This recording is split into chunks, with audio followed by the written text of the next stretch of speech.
Hey everybody, it's time to yell at City Council. Yoo-haw! Very excited. For the record, there is no such thing as the Karen language. It is a group of languages. It's an erasing term applied to a group of indigenous tribes that are in no way connected either culturally, sociolinguistically, or economically. So, way to go, City Council. You still fucked it up. Even if you can use the Google to find the Karen people, Karenic, fucking hell. It's not a thing. It's not a thing. Y'all still wrong. But way to go for pretending to know something about your constituents, for having to Google anything about your constituents, which still proves the point that you don't know what you're doing and you don't deserve the jobs that you've got. My name's MK Fleming. I'm one of the admins for the Wall of Moms Facebook page. My compatriots are outside making things for the unhoused while I sit here getting ready to entertain anyone who may come in and give a flip about City Council. Like, you think you want change to happen in this world? It doesn't happen with the presidential election. It happens here in the halls of power in local government. And let me show you something. They're empty. We have not been doing our job. So is it any surprise that they are not doing theirs? Civic duty is not voting once every 4 years, no matter what that person you went to high school and kind of wish you'd never friended on Facebook tells you. Civic duty is holding your electeds accountable consistently and regularly, and that requires showing up. I know it's COVID and a whole lot of people can't physically show up, so I did that so you wouldn't have to. Finally, the reason I speak up is because there's absolutely nothing at all that you can say that will be weirder, ruder, or more out of line than anything I say or do. So with that nice low benchmark set, you are free to be who you are, say what's on your mind, and not worry about if you went too far. If you're this side of me, and almost all of you will be, it's very rare. LaShawn Paris is the only person who likes to get on the other side. And he's a little lonely, though. I'm saying, probably wouldn't mind if you tried to join him over there. But if your thing is not deviating from the mean too much, I promise you, I set an aggressive median. You're going to do just fine. Let's get ready. Yep. Pay your tax. They need to be fired. That's what I was going to ask. They were asking for the dog. I don't care. Oh, yeah. I mean, if you really want to hear it, but otherwise, if we can turn it down, just so like I'll stream it through here and then I'll keep you entertained. Do you want me to turn it? Is it decent? Yeah, if we could, it makes the sound quality better for everyone watching. Thank you so much, sir. Pro tip, anywhere you go, be really kind to the people who are working in here. This guy's a sheriff's deputy, and he's phenomenal. He's so nice. He gave me his phone number, and when my protest kids have been arrested, I've called him and been like, can you just make sure that they're okay? Can you check in on them? One of them wears hearing aids. We were able to get her hearing aids, not just to her, but charged. And this shouldn't be hard, but I promise you, it is. It is your right to have your medical supplies and whatnot when you're in prison, but again, there's no guarantee you're ever going to get them. So by being kind to these people who are treated like shit on a regular basis, by the same people who ignore us, everybody on City Council except for Candace Baca, we're able to keep this community going. So if you are in this building ever again, please be really kind to the guards.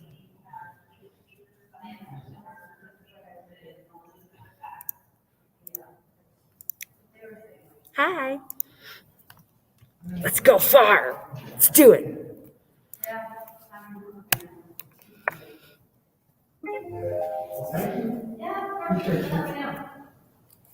Thank you so much.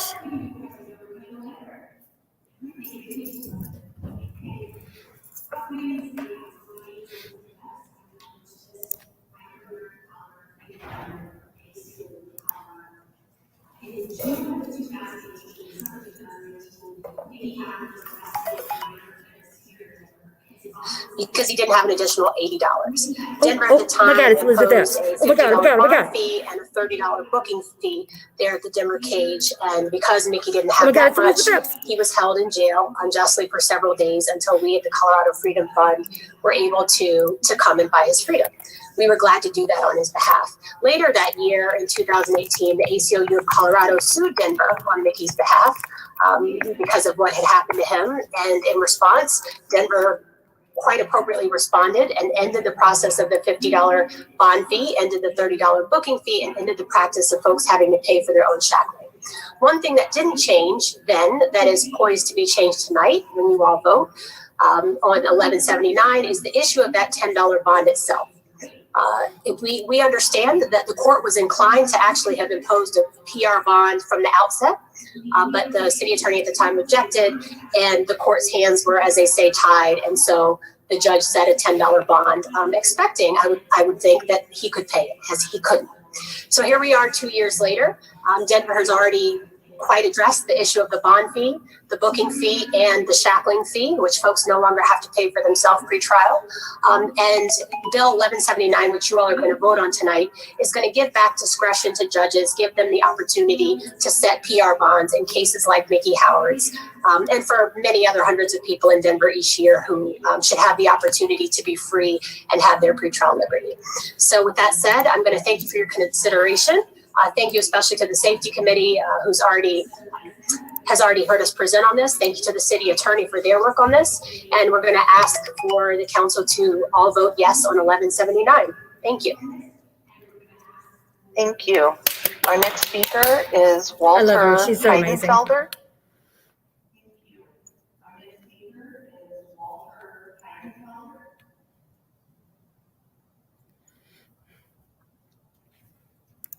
That's right. We love Elizabeth Epps.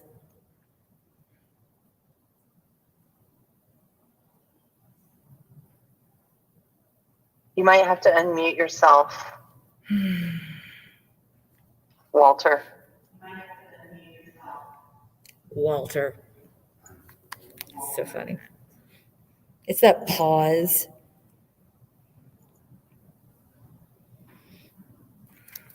Mr. Heidenfelder, we have you up in the panelist, but you might have to mute yourself or unmute yourself, excuse me.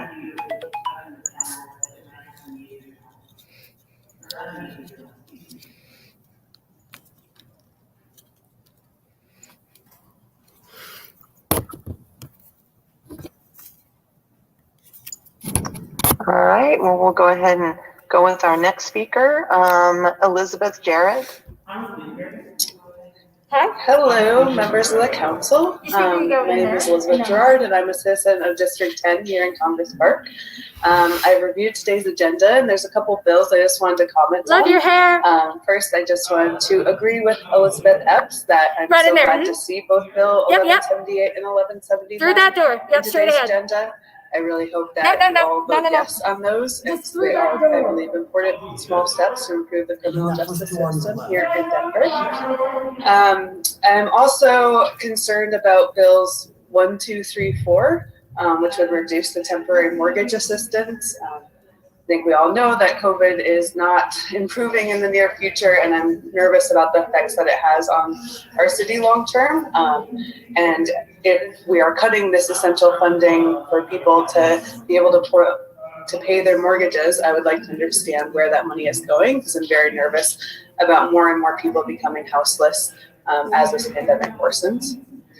And second, the bills 1358 and 1362, I was disappointed to again see bills on the agenda where we're using taxpayer dollars to pay for Denver's police department's misconduct and negligence. I would hope that fees like this would come out of their police union dues, not our taxpayer dollars, since we've already budgeted so much for this department in our city's budget. Thank you so much for your time. And I appreciate all the work you do. Why do you gotta be nice? They don't, we'll they go don't do back shit. to Walter Heidenfelder. Walter, I see you're unmuted. Walter, Yes, unmuted. yes, good evening. Thank you for your patience. I would like to revisit a subject we talked about before, and that is police funding.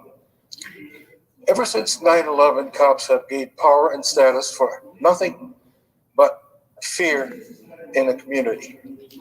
Abusive behavior has increased. Cops have become judge, jury, and executioner, and it's time to put a stop to it. That's right. Fatal assaults on citizens by police have increased dramatically. Cops are not protecting the public, but abusing the public. That's right. And this is particularly true of abusive activities against people of color. That's right. Thanks to today's young people who got out to protest the injustices of a system that we, the boomers, have tolerated for too long. Boomers. Don't get me wrong. There are plenty of boomers who see policing of today as a travesty. We marched and fought for justice a half century ago, and we're ready to do it again. We want change. We all don't do. want to defund the police. What? We do want to reform the policing of our communities. Get rid of the military equipment and confrontational attitude. What? Get rid of the cops who don't fit. If they don't fit, you mustn't ready quit. to swing a baton, ready to shoot. Get back to community policing. Okay, yes. Allocate police funds to the STAR program. Hire minorities for the police department. Yes. Do better screening before hiring new cops. That's right. This is the time to make a change. Thank you. Thank you. Okay, that went a different way than I was expecting. He said, we Our don't want next to fund. I was like, speaker is David Pardo. do. Hi, esteemed members of City Council. My name is David Pardo. I'm a current resident of District 1 and was previously a longtime resident of District 9. Tonight, I want to bring up 3 issues. The first has to do with the council's size. The second has to do with the city's bi-weekly recycling pickup schedule. And the third has to do with garden courts.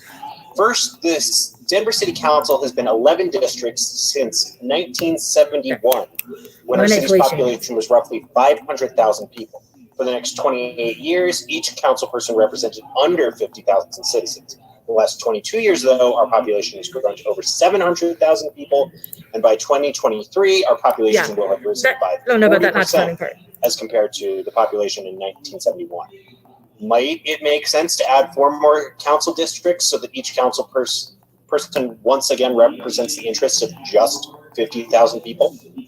Second, with the increased use of... It's hard to justify that when only like 8,000 per district vote. Provided by everyone from small restaurants to giants such as Amazon, and in conjunction with our population's increased interest in recycling. This week happens to be Recycling Week, according to our governor.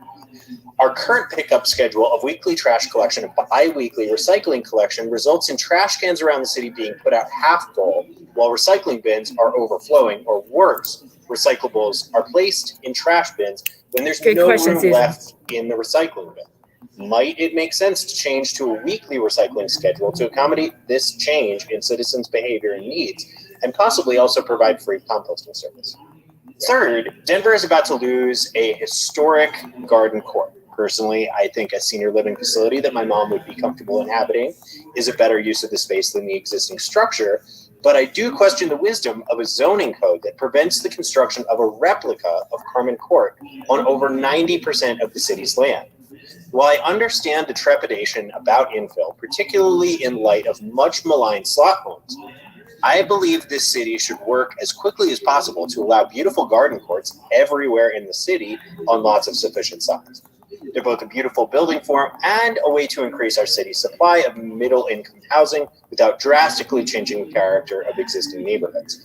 None of these issues is as pressing as handling homelessness or criminal justice or budgeting issues, but I think that they all deserve some discussion amongst council as our population continues to grow. I want to thank council for your dedicated service and for your time tonight. You don't got to thank them for their time. They work for you, motherfucker. You paid for their time. Next up, we have Catherine Crow. Hi, can you hear me? Oh, great, go ahead. Catherine Crow. Hi, I'm Kate Crow. I'm a District 3 resident and a homeowner, and I'm naming that I'm a homeowner because I think it's important that council hear that homeowners care really deeply about what is being done to unhoused people in this city. I'm here to speak about Resolution 1179 as well as related issues. I would urge council to vote in favor of this resolution and remove one more tool that overzealous prosecutors can use to keep poor and unhoused people in this city caged. No one should be in jail, period, during a pandemic or otherwise, and especially not for minor nonviolent offenses.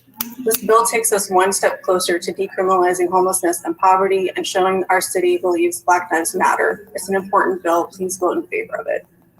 Speaking of homelessness, I continue to be incredibly angry about our governor and our mayor's ongoing brutal response to Denver's increasing population of unhoused people. The number of sweeps that have been carried out this year by city agencies is more than I have ever seen, and there are 3 this week planned alone. Every time sweeps happen, people's property and their ability to survive is destroyed. They are at risk of arrest and injury if they try to intervene, and they're harder to find by caseworkers and peer navigators who are working to get them access to services and housing. It's also in contradiction to CDC orders, and it costs taxpayer dollars to the numerous city agencies and employees who conduct these sweeps. This is money that could be directed toward housing instead of sweeps. Many studies have shown that if you redirect funding directly to the impacted people, the problem of homelessness solves itself. Please provide housing and stop criminalizing homelessness. People have died already, and more are going to if we don't act. Third, DPD, couple things. My understanding is that DPD's contract has gone into binding arbitration, which I haven't heard confirmed publicly. I would like the status of collective bargaining with DPD confirmed publicly, and I would like to ask that City Council commit to no further raises for DPD. It's ludicrous that DPD has put up a 2-year contract with a $5 million raise in 2022 when no other city employees can collectively bargain, and services to impacted communities are being cut right and left. The tiny increases to this year's budget to provide alternatives to policing like STAR didn't even come from city funds, let alone DPD funds. And speaking of city funds, why is there a bill to pay a lawsuit for police brutality on the docket? Don't DPD members pay union dues? Doesn't the union have insurance? I want victims of police violence to receive compensation, but it should not be on the backs of taxpayers. I urge you to bring this matter back to DPD and public safety and inform them that if they screw up, they pay, not us. Thank you. That was amazing. And next up, we have Eternally 12, Tree Hugger, etc.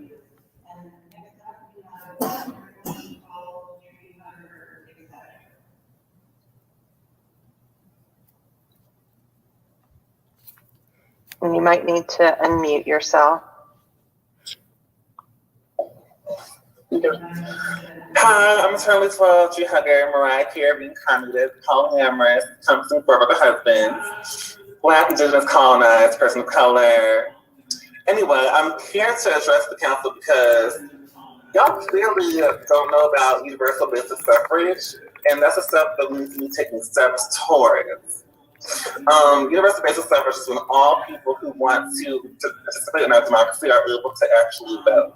So I encourage the city council to lower the voting age to 12 as a step towards abolishing the voting age altogether. There should be no voting age at all, and there also should be there should be zero restrictions on voting altogether. That includes those who have felons on their record or who are currently incarcerated in the mass industrial prison complex.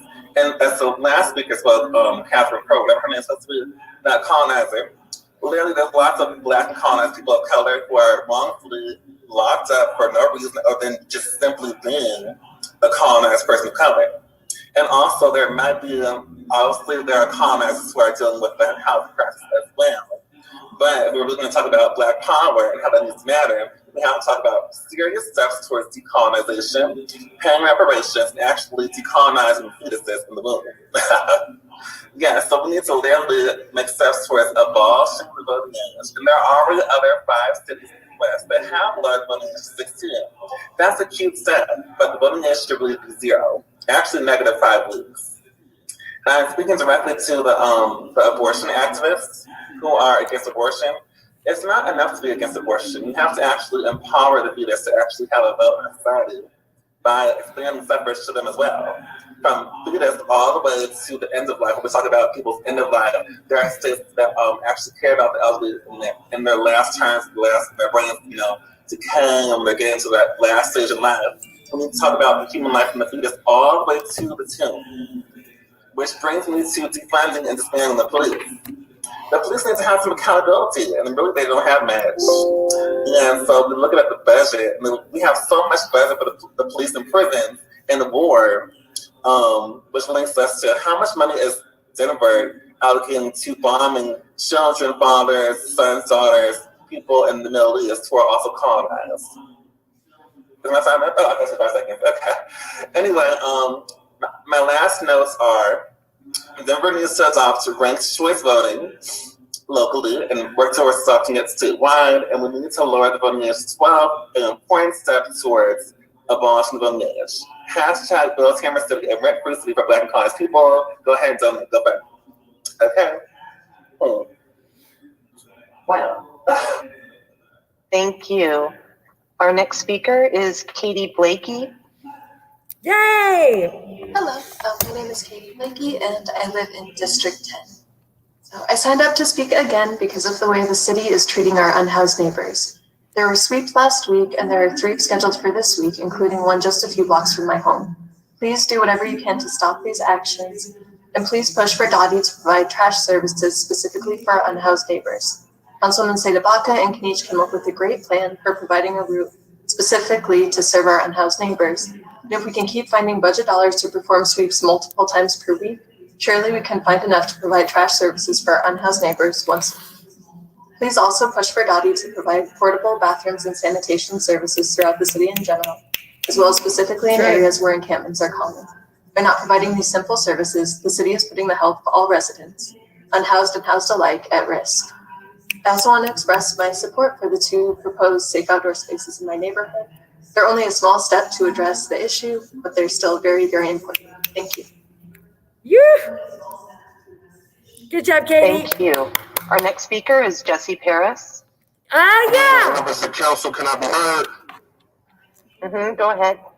My name is Jesse LaShawn Paris, and I'm representing for Denver Homicide Out Loud, Black Star Action Movement for Self-Defense, Positive Action Commitment for Social Change, as well as the Unity Party of Colorado and Mile High News. And I will be the next mayor of Denver in 2023.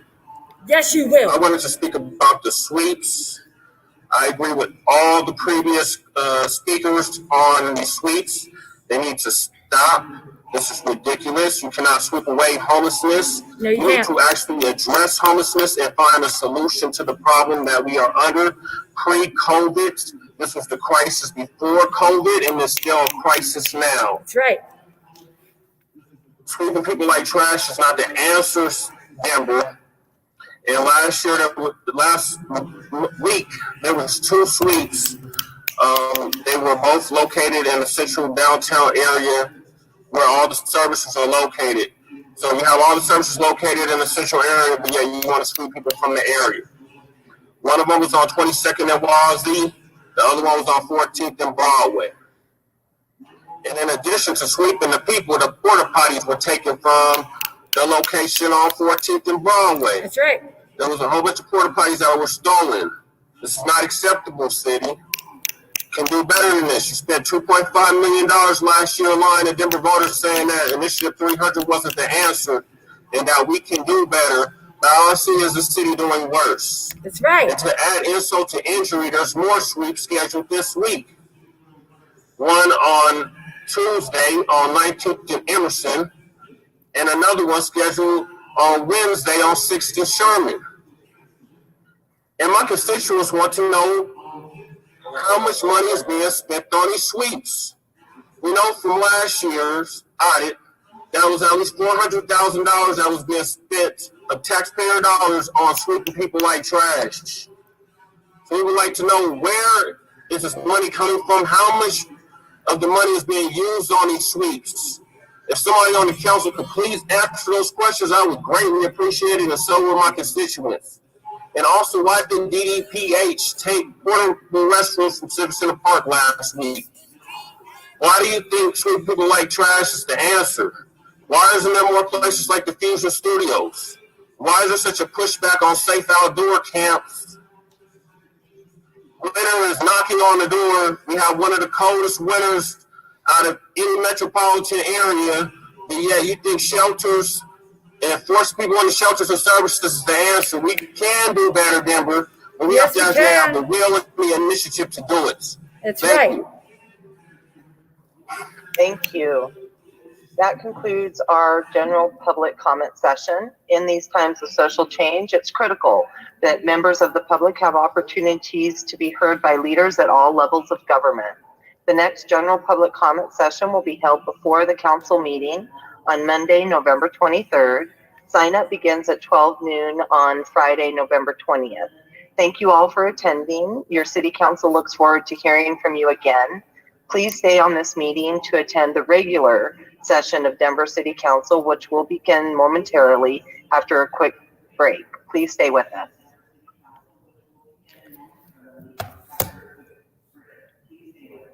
Well, how about that? How about that? So, yeah, we got to do better, Denver. I will tell you, if you haven't been to the Capitol lately, the two things that I find the most offensive, when you walk around Civic Center Park, they have completely walled it out. And remember, we talked about how much those fences cost to protect each year, about $4 million. Okay, so they're still continuing to have those fences up, but now it's to protect a Christmas tree market or Christmas shit. So they are Christmas vendors. There's going to be some sort of like Mile High Christmas market there. And meanwhile, the unhoused are sitting there staring at these booths through the fence. Nowhere to go. The city expects us to believe that there's no money for anything, yet they've managed to build a manger on the steps outside. I mean, I took a picture of this shit on the way in. I still can't get over it. It's just, wow. So somehow they have the money to build this big old manger, life-size manger. That is three-dimensional. They built a box and put a manger inside, yet they think they don't have the money anywhere. Now, I don't see the name of an artist on it somewhere. So I'm guessing this is not an installation. They have the money for this, but not to help the unhoused. I find that really hard to believe, as well as super disturbing. It is incredibly frustrating that it's only 30 minutes for public comment, but tell your council person what you think of that. There is a link. It was in my post earlier today with the Denver Protest News. I begged everybody to email your reps. Make them tired of hearing from you. Like, make them want to put you on mute. Welcome to the City Council meeting of Monday, November 16th. Raise your voice and get in their inbox, the way the Proud Boys got in mine. Remember to mute your mics and rise as you are able to join Councilmember Cashman as he leads us in the Pledge of Allegiance. Nope. Declined. Thank you. I'm not even going to put this shit on the screen.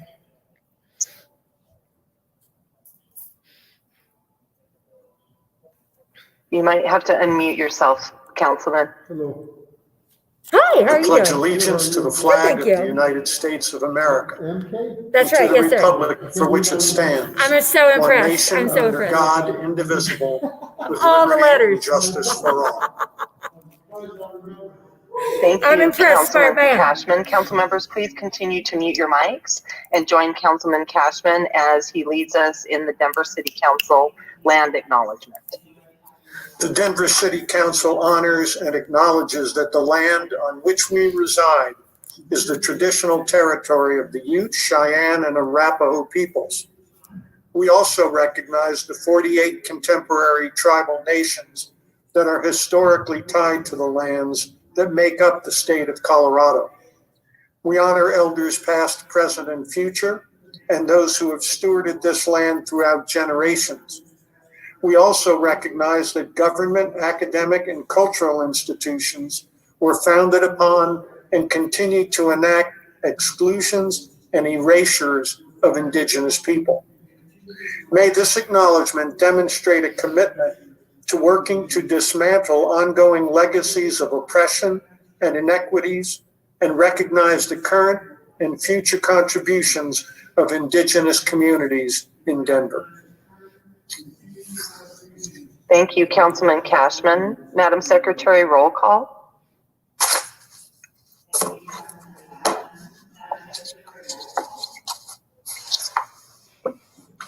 Black.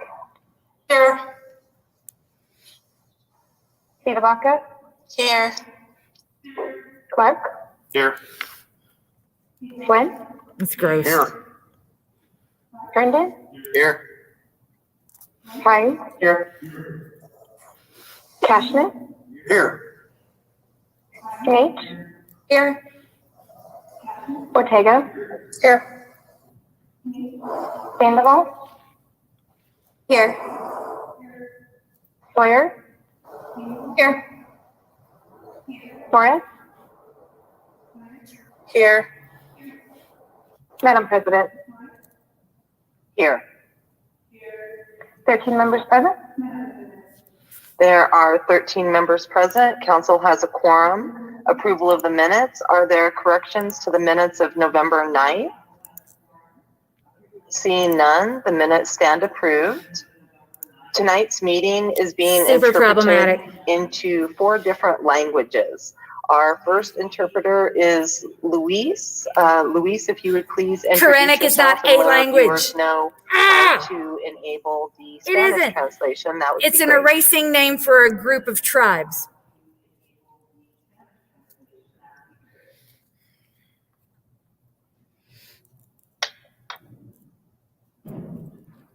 So if you got all 4 translators tonight, why couldn't you get 1 for Spanish the night that we had public comment on something that was important to a Spanish-speaking community? Candace Tabaka had to do that work too while y'all glared at her. Something wrong with you people.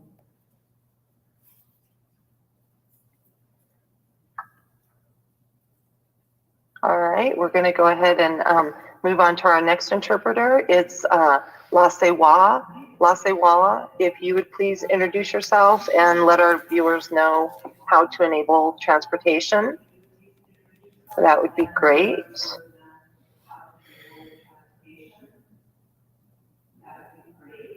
And Lasewa is doing, let me let her get in there.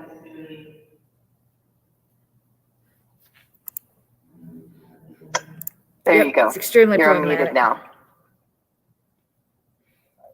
I'm doing Korean language. All right, great. Thank you. Our next interpreter is Nin. Nin, if you'd please introduce yourself and let our viewers know how to enable translation, that would be great.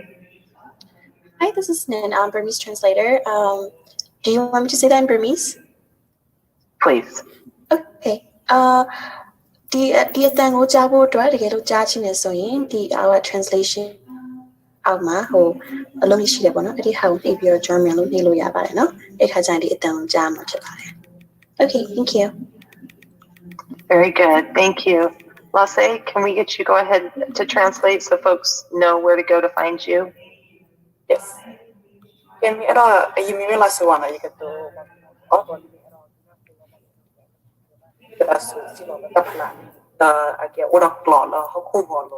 So these 4 languages are being translated for a meeting, but outside this building is a Christmas display with a manger. And one our religion. last interpreter is TC Dale. And TC Dale, would you please introduce yourself and let our viewers know how to enable translation? Nastali, Tsaral Baralo, Amarin Astorgamine, Zata, Astorga Nasit Hadlugo, the Chinese Plated Avalas, and Magbatia. Very good. Thank you. And then I think we had to bring Luis back into the meeting. And so Luis is doing Spanish translation for us. If you wouldn't mind letting folks know how to enable their translation, Luis.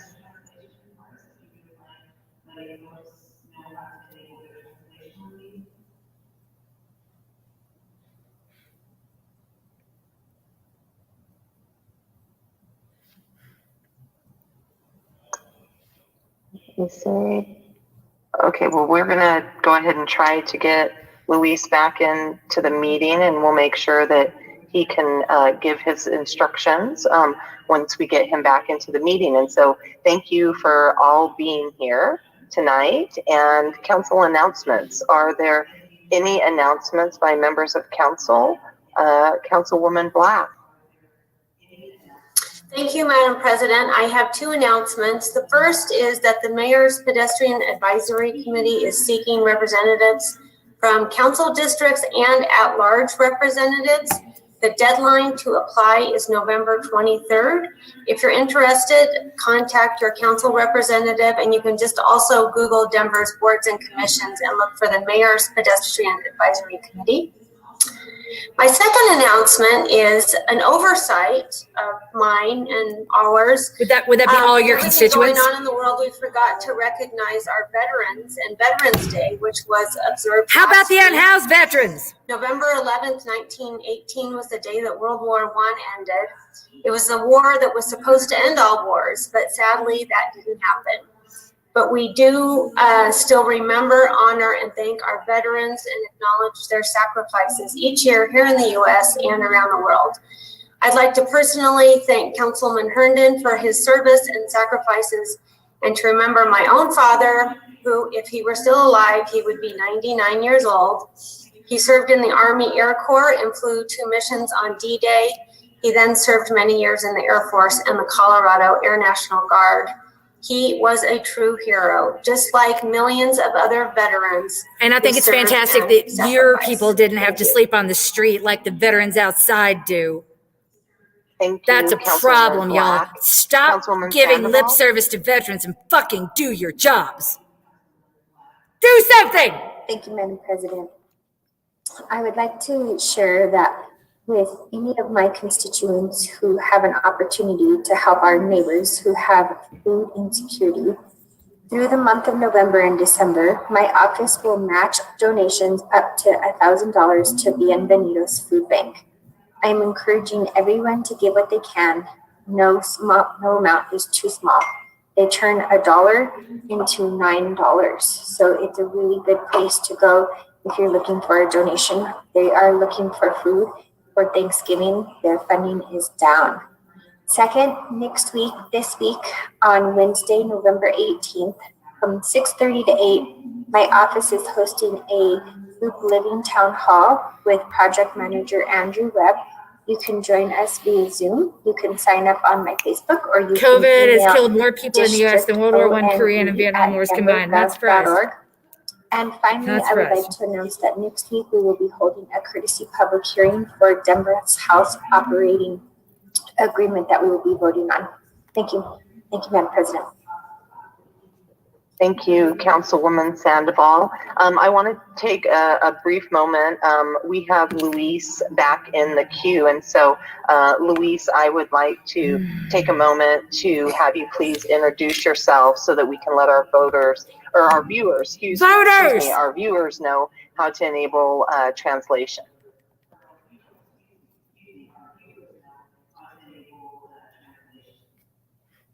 Oh. No audio? Okay, we'll try to get you back in the queue, Luis. Thank you. We'll take a brief moment. We're still doing council announcements, but want to make sure that folks who are joining us for our city council meeting know that they might have to choose a different language. Because the standard Zoom languages, unfortunately, don't accommodate some of the languages that we have here tonight. And so we will go ahead and some you weren't even aware of. With hands raised, we have Councilman Herndon. Till I called your asses out. Thank you, Madam President. I just wanted to send my congratulations to Mercy Housing and Mount Bella Organizing Committee. For those of you that don't know, those two organizations were last week awarded tax credits from the Colorado Housing and Finance Authority. And so for our housing advocates know, for and able to do products, these are very competitive tax credits that these organizations need in order to complete their projects. And so these two projects together will have just under 200 affordable units in District 8. And so kudos to them for Fresh Load that's going to happen in Mount Bello, as well as Mercy Housing's early childhood education and affordable units along East Colfax. Thank you, Madam President. Great. Thank you, Councilman Herndon. Councilwoman Saidabaka. Thank you, Madam President. Just a quick reminder to everybody, this weekend is the big weekend for Daddy Bruce. On Saturday morning, the first basket or box is given out at 7 a.m. We always need volunteers. Hundreds of volunteers line up in the street to pack food boxes. All you've got to do is stop in at Epworth Church, check in, get a t-shirt, and get yourself an assignment. You can also deliver if that is easy for you. We need all hands on deck every year, but especially this year. So please, please join us. It's Bruce Randolph.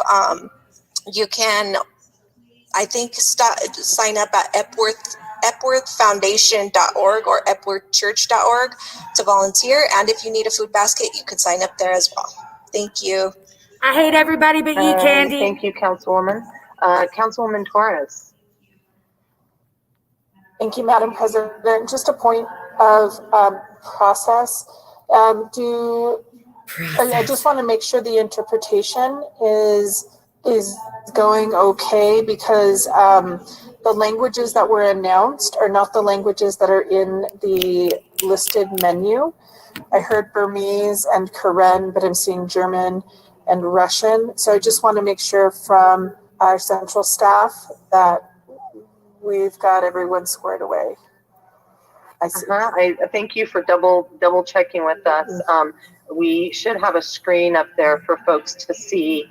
If you are needing Aramaic, you're going to choose Russian. If you need Burmese, you're going to choose German. Spanish, choose Spanish. And then for Karen, we're going to have folks calling in.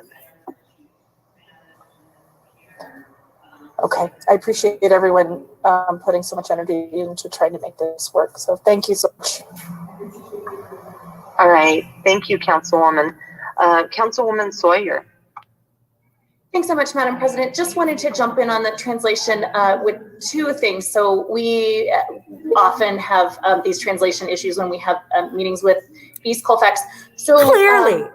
For the interpretation, the reason why we can't hear the interpretation speakers via Zoom is because the way Zoom works is the interpreters, in order to change, would have to change the channel and come back to the English channel in order to speak to us on the English channel. Otherwise, they are on the interpreter, on their interpretation channel. So that's why Luis can't hear us when we are speaking to him.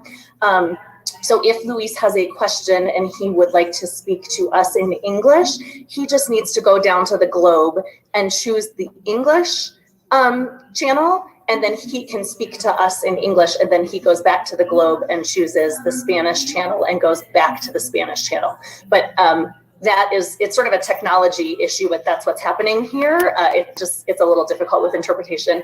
And the reason why the languages are not lined up name-wise is because that's it's an issue with Zoom. They don't let you type in the name of the language. They only offer certain language choices. So unfortunately, we couldn't set it up that way, but just wanted to clarify what's going on there. And that's what's happening, but we're doing the best we can. So thanks everyone for your flexibility on that one, but that's what's going on here. Thanks so much, Madam President. Right on. I appreciate that, Councilwoman Sawyer, and what you described right there. We are, if we need to bring our interpreters back out into our meeting, there'll be a pause for us to turn off the translation and get them back into our meeting. Yep. So we're going to take it slow tonight. This is the first time on a virtual Zoom meeting. City Council has had 5 different languages spoken, and so we'll take it slow and make sure we can get everybody heard during this process. And so thank you for that. And I did want to, not seeing any other hands raised, wanted to also mention on the 30-minute courtesy public hearing that Councilwoman Sandoval had requested, wanted to also add, if it's ordered published and there's no objections from members of council, on Monday, November 23rd, there will be a 30-minute courtesy public hearing on Council Bill 1138 regarding the Denver Health and Hospital Authority operating agreement. And so just wanted to make sure that we had that entirely read into the record. And seeing no other announcements, there are no presentations, there are no communications, there are no proclamations. Madam Secretary, would you please read the bills for introduction for us? From Business, Arts, Workforce, and Aviation, 2012-29, a bill for an ordinance amending the short-term rentals chapter of the Denver Revised Municipal Code to provide a definition for booking service providers, clarify duties of excise and licensing hearing officers, and authorize subpoena power for the Director of Excise and Licenses. A City Council Direct File, 2012-16, a bill for an ordinance making appropriations to pay the expenses of conducting the public business for the year 2021 and for the purposes required by the Charter and by other laws. From Finance and Governance, 2012-17, a bill for an ordinance authorizing cash transfers to close funds in the General Government Fund Series, the Culture and Recreation Fund Series, and the Grant and Other Money Project Fund Series, and authorizing cash transfers. 2012-18, a bill for an ordinance authorizing cash transfer from excise tax funds to the general fund. Yeah. 2012-19, a bill for an ordinance. I mean, really what we need more than anything is help for the unhoused outside who are having to stare at a manger. That's kind of insulting. 2012-21, a bill for an ordinance. A manger, really? Whose idea was that? Budget from the Capital Improvement and Capital Maintenance Project Fund. I mean, it's terrible to have Christian. I mean, you got 4 languages being spoken here and 1 religion represented outside. There's a whole lot that's wrong with project series and authorizing cash do I need anything? Sorry, you asked. Other money project fund to the Capital Improvements and Maintenance Fund. 2012-24, a bill for an ordinance amending ordinance number 375 in the series of 2005 to change the name of the Mayor's Office Donation Fund to the Climate Office. Is there food anywhere in the building? And to change the expending authority from the Mayor's Office to the Office of Climate Action, Sustainability. It's all good. I was unlucky today, so. 2012-25, a bill for an ordinance amending ordinance number 151 in the series of 2018 to change the name of funds in the Grant and Other Money Project Fund. Thank you. 2012-26, a bill for an ordinance establishing a new fund in the General Government Special Revenue Fund series for the Internal Billings and Reimbursements Program. 2012-27, a bill for an ordinance to close various special revenue funds and authorizing cash transfers to the General Fund, the General Government Special Revenue Fund series, and the Economic Opportunity Special Revenue Fund series. 2012-30, a bill for an ordinance amending ordinance number 74 in the series of 2013, as previously amended by ordinance number 584 in the series of 2015, as amended by ordinance number 1501 in the series of 2019, to change the cost center associated with the Metro Mortgage Assistance Fund. 2012-33, a bill for an ordinance revising Article 5 of Chapter 18 of the Revised Municipal Code of the City and County of Denver regarding sick and vacation leave to comply with Colorado Senate Bill 2205, Healthy Families and Workplaces Act, Colorado Revised Statute 8-13.3-401. From Land Use, Transportation, and Infrastructure, 2011-59, a bill for an ordinance changing the zoning classification for. So at this point, you guys might want to go back and pull out the thread, my Twitter thread from earlier, lists all these with all of the infographics. It tells you what I think of them, what Carrie Joy thinks of them, and hopefully will inform the discussion. Granted by ordinance number 194, series of 1983 to Amico Production Company. 2012-01, a bill for an ordinance assessing the annual cost of the continuing care, operation, repair, maintenance, and replacement of the West 38th Avenue Phase 1 Pedestrian Mall Local Maintenance District upon the real property, exclusive of improvements thereon benefited. 2012-02, a bill for an ordinance assessing the annual cost of the continuing care, operation, repair, maintenance, and replacement of the expanded Greektown Pedestrian Mall Local Maintenance District upon the real property, exclusive of improvements thereon benefited. 2012-03, a bill for an ordinance assessing the annual costs of the continuing care, operation, repair, maintenance, and replacement of the Golden Triangle Pedestrian Mall Local Maintenance District upon the real property, exclusive of improvements thereon benefited. 2012-04, a bill for an ordinance assessing the annual cost of the continuing care, operation, repair, maintenance, and replacement of the Phase 2 West 38th Avenue Pedestrian Mall Local Maintenance District upon the real property, exclusive of improvements thereon benefited. 2012-05, a bill for an ordinance assessing the annual cost of the continuing care, operation, repair, maintenance, and replacement of the 32nd and Lowell Pedestrian Mall Local Maintenance District upon the real property, exclusive of improvements thereon benefited. 2012-06, a bill for an ordinance assessing the annual cost of the continuing care, operation, repair, maintenance, and replacement of the Broadway Pedestrian Mall B Local Maintenance District upon the real property exclusive of improvements thereon benefited. 2012-07, a bill for an ordinance assessing the annual cost of the continuing care, operation, repair, maintenance, and replacement of the Phase 2 Broadway Pedestrian Mall Local Maintenance District upon the real property exclusive of improvements thereon benefited.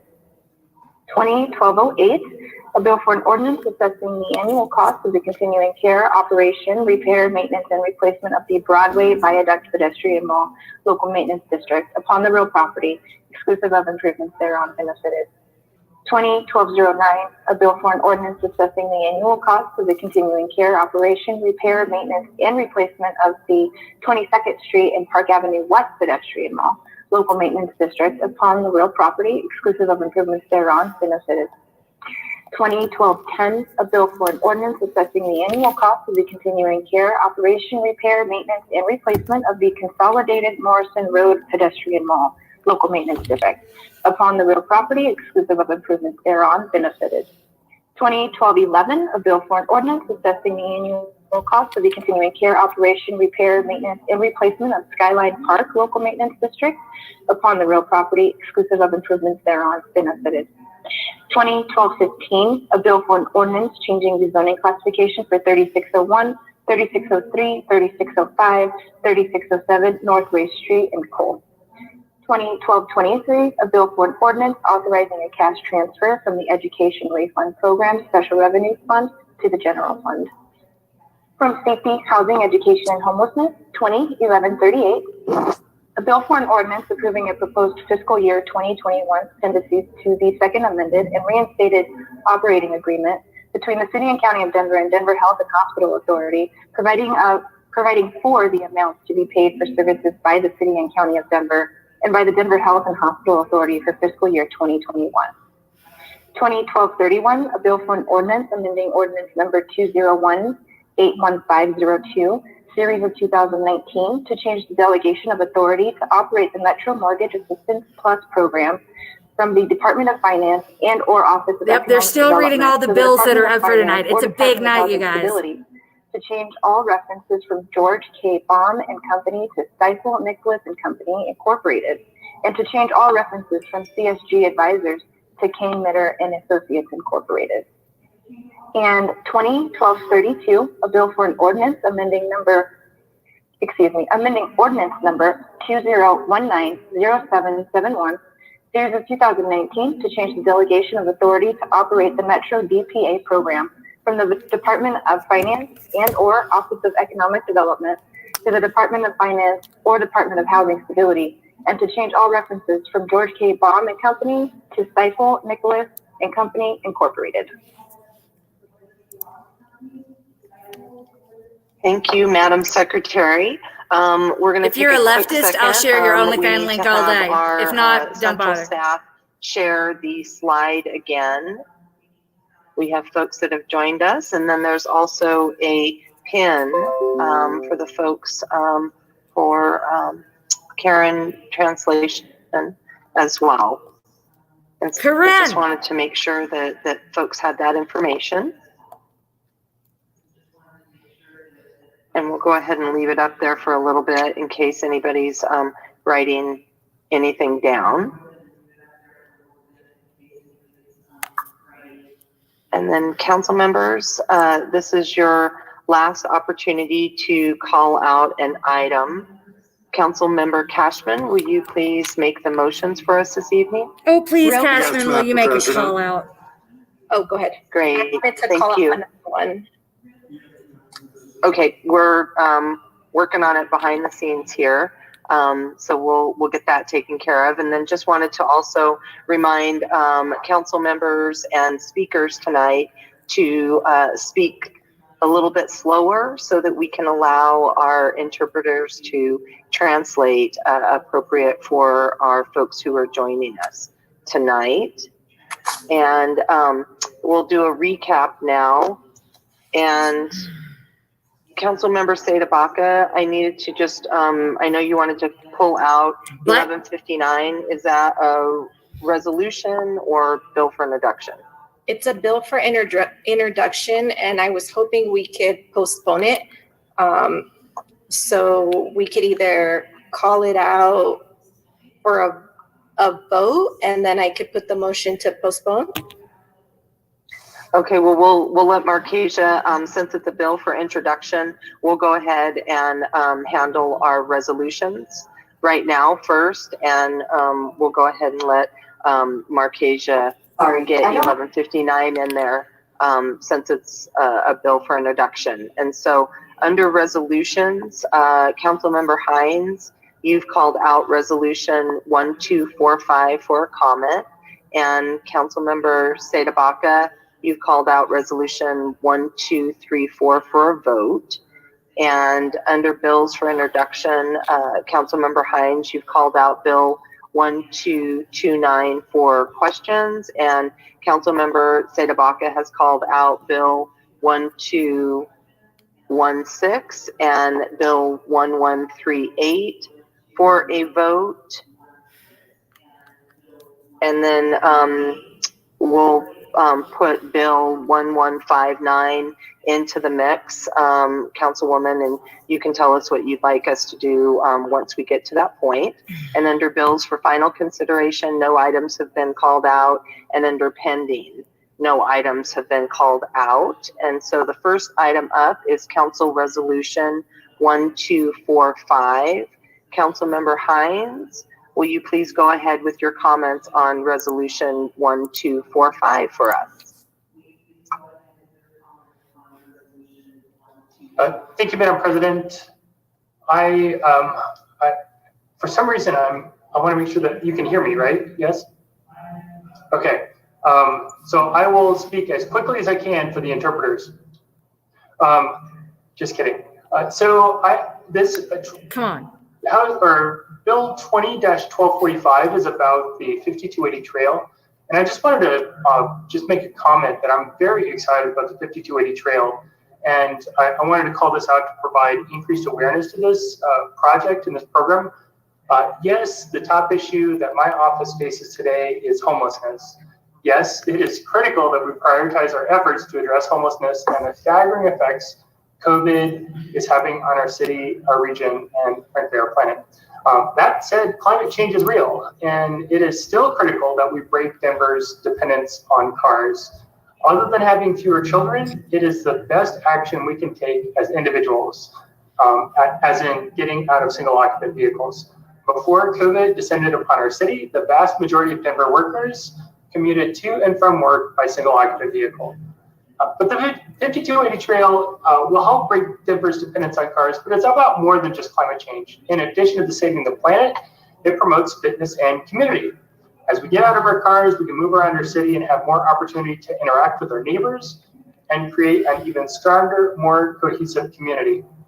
Now that COVID is here, the 5280 trail also allows us to get around our city while observing physical distancing guidelines.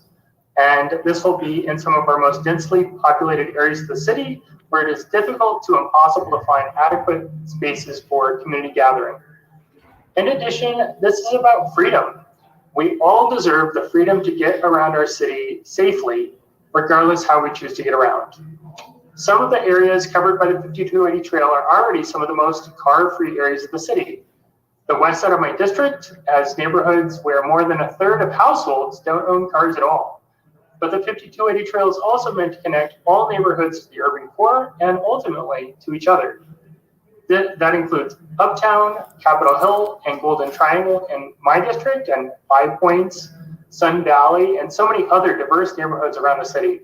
It's also designed to have spurs so that more people can get around equitably, even those who cannot or choose not to purchase cars. Of course, the best way for us to get something that works well for the city is to engage you.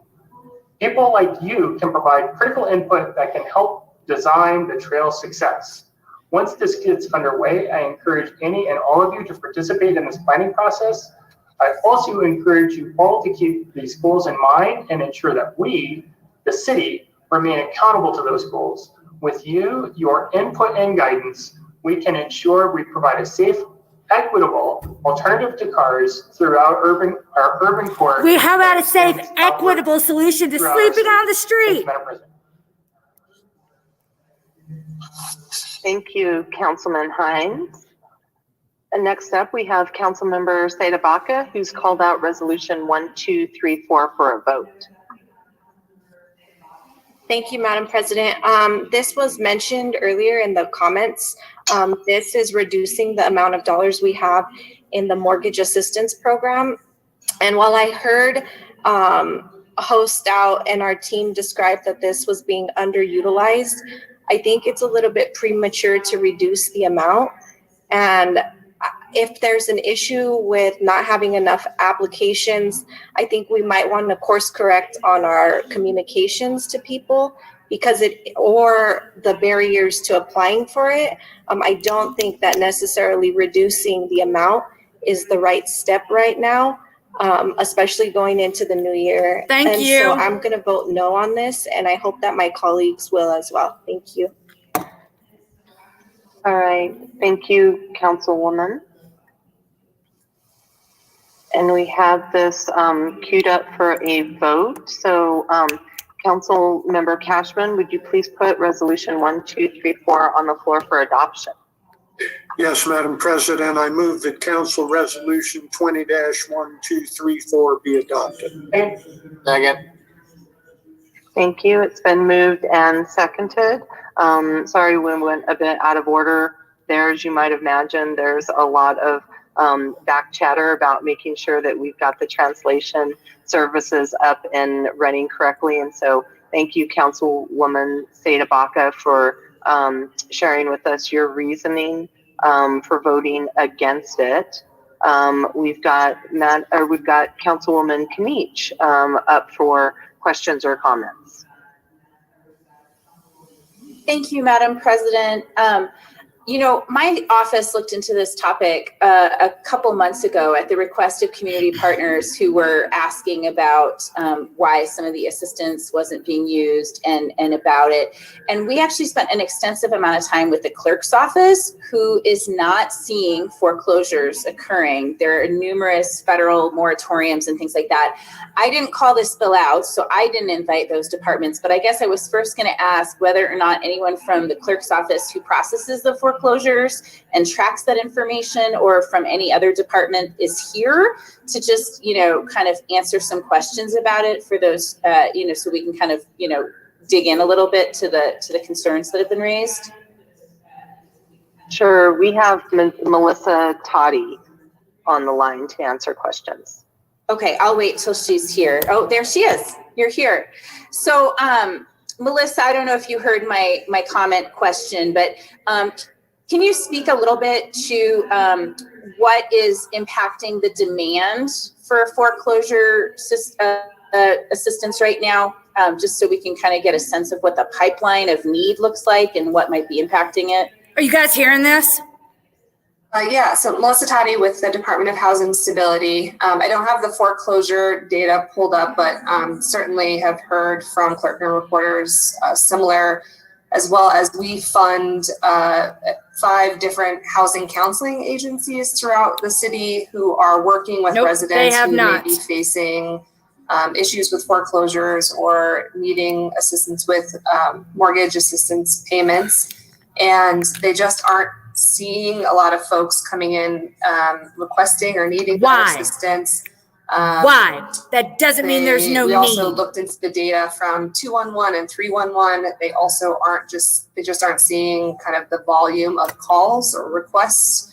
A lot of residents are able to get forbearance through their servicers. They are able to, but have they? Which has been great. I think, to Councilwoman Seda Baca's point, certainly concerns about what's going to happen next year. However, these funds are coronavirus relief funds, and they have to be spent by December 30th. It's all about control. And so, it's terrible. The concern is keeping them in this fund. BLM 5280 just gave over $30,000 in housing and rental assistance. $30,000. I saw that, Dr.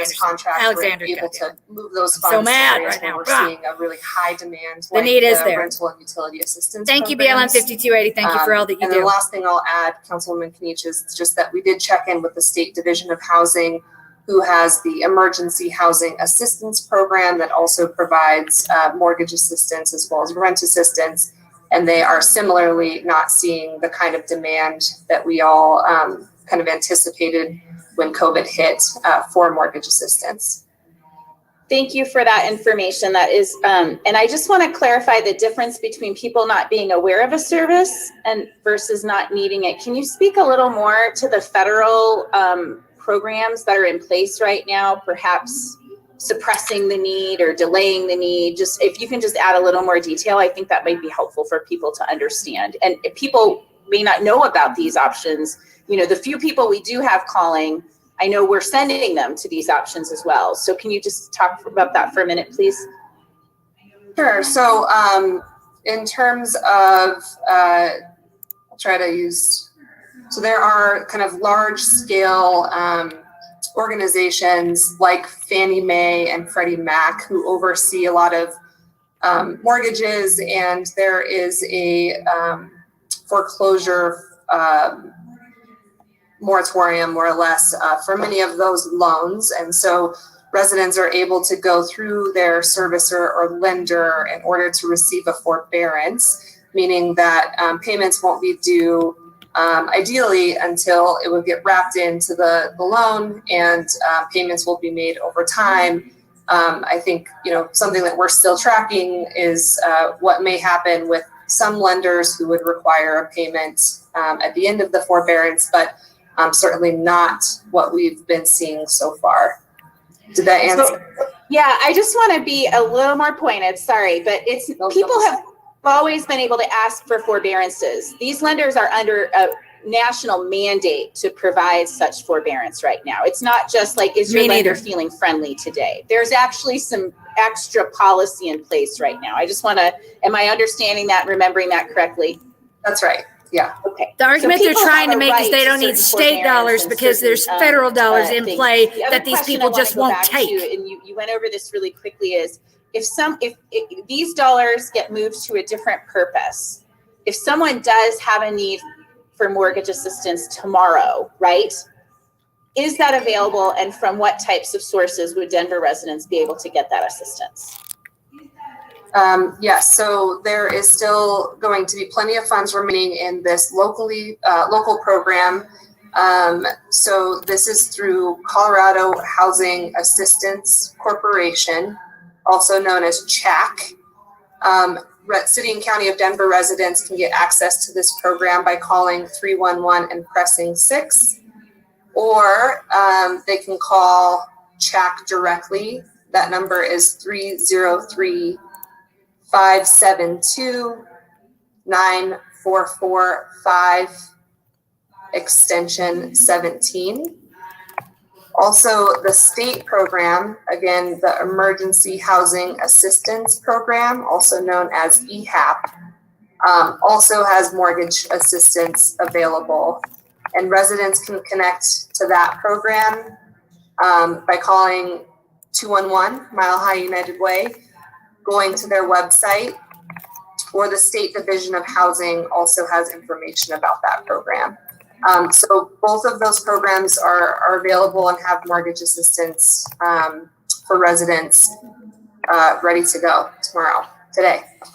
Thank you. So I got a number of emails today from people who did not have some of the facts that we just talked about, which is that there, I think the perception was out there that this is eliminating mortgage assistance. It is not. There are two programs that people can continue to access that both have funds available because they too have been underutilized. Secondly, there is the bank option and some of the federal protections that are in place. Third, these dollars go away at the end of the year. So we don't just have, months more to see if there's a pent up demand in January. We have to spend them. And so I'm very supportive of spending them where they're needed most, knowing that there are other mortgage assistance programs available, that those are, and we should be, we got some of the data back from the TRUA program on the rental side, and our residents are probably using that state program a little less because they're relying on our local dollars. And we are residents of Colorado. Our residents of Denver deserve to be able to access statewide programs just like other residents of other communities. We shouldn't have to do it all of ourselves in Denver. So I'm glad to know there's a state program there in addition to our other local programs. So we had 3 programs. We'll still have 2 of them plus the federal protections, and these dollars can be put to more immediate use immediately. So I'm very supportive of this tonight. Where do you want to Appreciate put them? I got an answering idea the where you questions. can stick it, Kniech. But what are you thinking for the Thank you, dollars? Madam President. Thank you, Councilwoman Kniech. Councilman Flynn? Thank you, Madam President. I was going to pursue the same line that Councilwoman Kniech did with Melissa. I bet you but I want to point out that it were. would be very Worthless counterproductive to our fleabag. ends to vote this down. It would voting this down would lock in another $800,000 into a program that's not being utilized, and then we would lose these dollars on December 31st. And if one had read the resolution request that was submitted with this, it spelled all this out, that this is not being utilized. We lose the money December 31st. Of the $800,000 in relief funds, $500,000 of it is going to be reprogrammed into the rental and utility assistance program. It would be very short-sighted to vote this down and then lose the money by having it locked up in a program that's not being used. So I urge my colleagues to vote yes on this. Thank you. Thank you, Councilman Flynn. Councilwoman Sadebaca, you're back up. Thank you, Madam President. Just a quick question for Melissa, because we know we've been having challenges with TRUA and getting that out fast enough to people and to all of the people needed. So is there a guarantee that the 600 is gonna move over definitely to TRUA? And do we know which provider in TRUA will get it? Or how does the split work? Thank you for your question. So it's 500 of the 800 that's going to go over to the temporary rental utility assistance program. These are part of the larger pot of coronavirus relief funds. So as you've seen, I think last week, the Northeast Denver Housing Center contract amendment was before you all, which included an additional $1.2 million in coronavirus relief funds.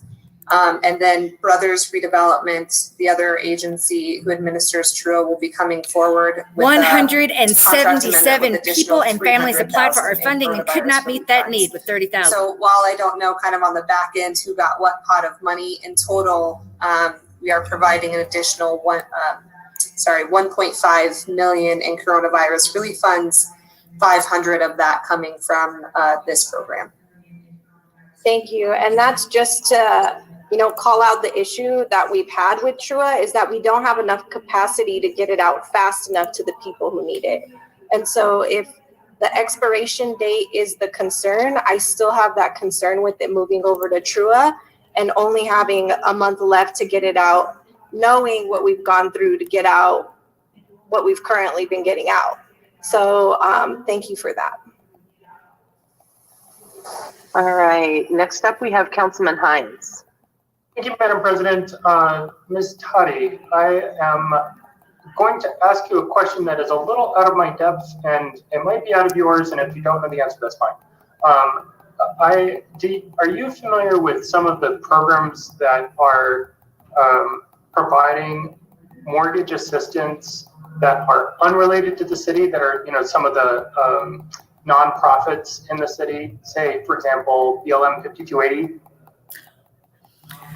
Chris Hines wants you to know he's watching the broadcast. On that program, but less familiar with that, more familiar with the city programs and the state programs. BLM 5280 is in the city. Of course, you are you are meant to know a lot about the city programs, and so I like I said, I understand that I might be asking you a question that's a bit outside of your wheelhouse. But people need to hear it. I wonder if there are other nonprofit run programs that appear to also have be distributing funds, but the city doesn't see a demand. Again, I'm asking you a question you may not have the answer to, but and if you don't, that's fine. But I'd rather ask. Do you know if there do you know why a totally community-led program might be giving out funds where our program might not be? I don't think I'm following the question. Okay, and it might be because I don't know exactly what question to ask, because I'm not totally familiar with. Because he's watching my live stream. Thank you. I'll just leave it at that, and so I apologize for putting you on the hot seat for a question that is outside of your wheelhouse. And Madam President, thank you for your indulgence. I apologize for wasting everyone's time. But thank you but we're real excited that you're watching our broadcast, Hines. Thank you. I want to take a quick second here and just remind folks again to speak slowly and make sure that we're giving time for our translators to do their jobs. And so, Madam Secretary, roll call on Council Resolution 1234, please.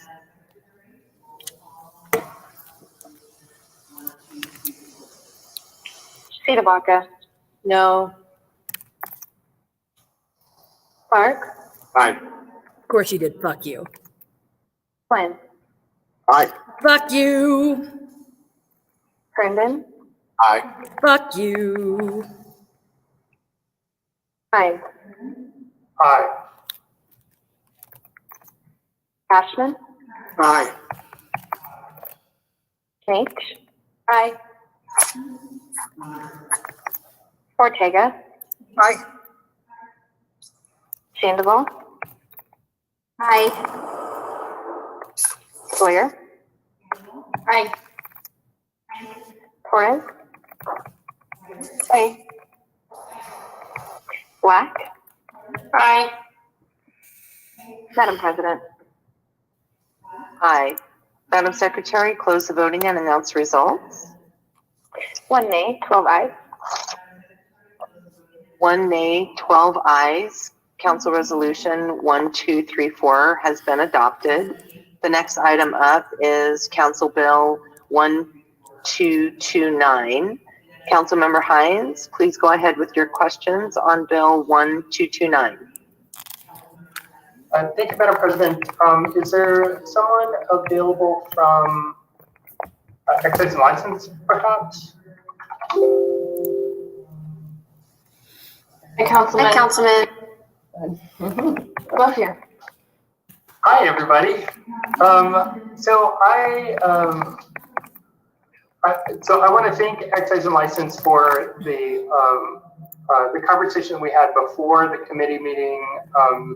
Was it last week or the week before? Time flies. 2020 feels like it's a million years. So, in the conversation that we had about short-term rentals and about the STRAC, the Short-Term Rental Advisory Committee, I won't go back over those comments. I also would encourage people to view the committee meeting where we discussed this bill.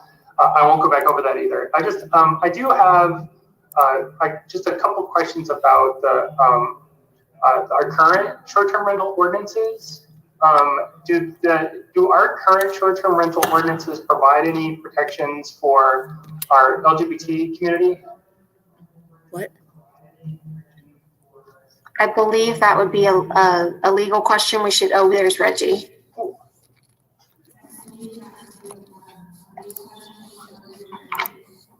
Hi, Councilman Hines. Thank you for that question. So in our current short-term rental ordinance, we don't have any regulations that would deal with that. Now, that's not to say that there might not be ordinance provisions that are elsewhere in our code that would provide protections for LGBT, sex, race, all those suspect classes. So we could do some more research and provide you with a better answer for that. But that's not what that wouldn't be in ordinance we're looking at moving today. I missed a little bit of the last bit, but I think I missed all of it. Protected classes, and I'm sitting here. Religion, sex, national origin, sexual orientation, gender identity, race, or color, which are, I think, all the classes protected under the Civil Rights Act of 1964. You're saying that our current short-term rental ordinances is silent on any of the nationally protected classes? So I'm saying that in chapter 33, the ordinances that actually regulate short-term rentals, we don't have any, that's not in that ordinance provision, in those ordinance provisions. That's not to say that we might not have other ordinances, or specifically with the city's discrimination ordinances that would protect for those, that would provide protections for those classes. We would have to do more research to determine whether or not those provisions are applicable to short-term rentals. So I wouldn't be able to provide a thorough answer on that question at this moment. Fair enough. I'm putting you on the spot. It appears Ms. Stewart also has her hand raised, so I don't know if she wanted to add color from the mayor's office. Sure. Thank you, Councilman Hines. Sky Stewart, mayor's office. Reggie is correct. Our city's anti-discrimination ordinance covers all of those protected classes that you named. And short-term rentals are considered a place of public accommodation in that ordinance. So they are covered by that ordinance. Short-term rentals are considered a place of public accommodation? I want to make sure I heard that right. Yes? Correct. As the ordinance lays out various places of public accommodation where the anti-discrimination ordinance applies, short-term rentals are considered in the same way as hotels and other places like that. And we can have the city attorney who worked on the updated draft last contact you and walk you through that. That would be interesting. I think that in addition to the folks in all the protected classes in the Civil Rights Act of 1964, obviously there's the 1990 Americans with Disabilities Act that also provides particular guidelines for places of public accommodation. So I'd be curious to see how those rules apply to someone's home effectively. So, as they're renting out a portion of their home or something near, an ADU next to their home. So thank you for that. That's all I have. Thank you, Madam President. All right. Thank you, Councilman Hines. Councilwoman Sawyer. Thanks, Madam President. Hey, everyone. I know you guys, I emailed you this weekend. We got a question into our office about some of the language around this and the way it was written just around the hearings. And so I responded this weekend and I am assuming that this is probably just a drafting thing from the city attorney's office, but wanted to run it by you since I had you in front of me real quickly. And if you haven't had time to look into it, no worries. But since I've got you here, I thought I would just ask.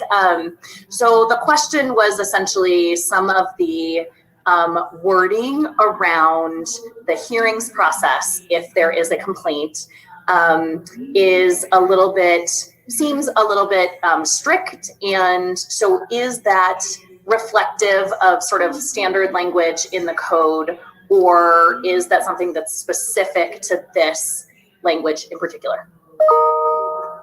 So I can take that question, Councilwoman Sawyer. So yes, this is reflective of language in other instances that we have in the code.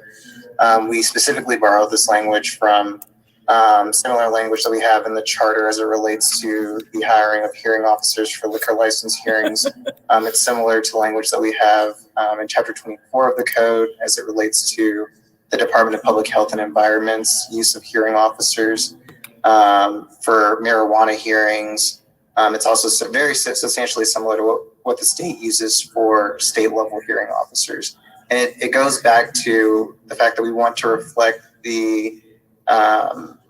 really get back to really relay that these are quasi-judicial hearings in nature and that we have to develop a record just in case anyone wants to appeal a determination that's made first by a hearing officer to the directors. The director can make a determination and have all of the evidence before her and then make a determination that is a final decision that can then be appealed to district court.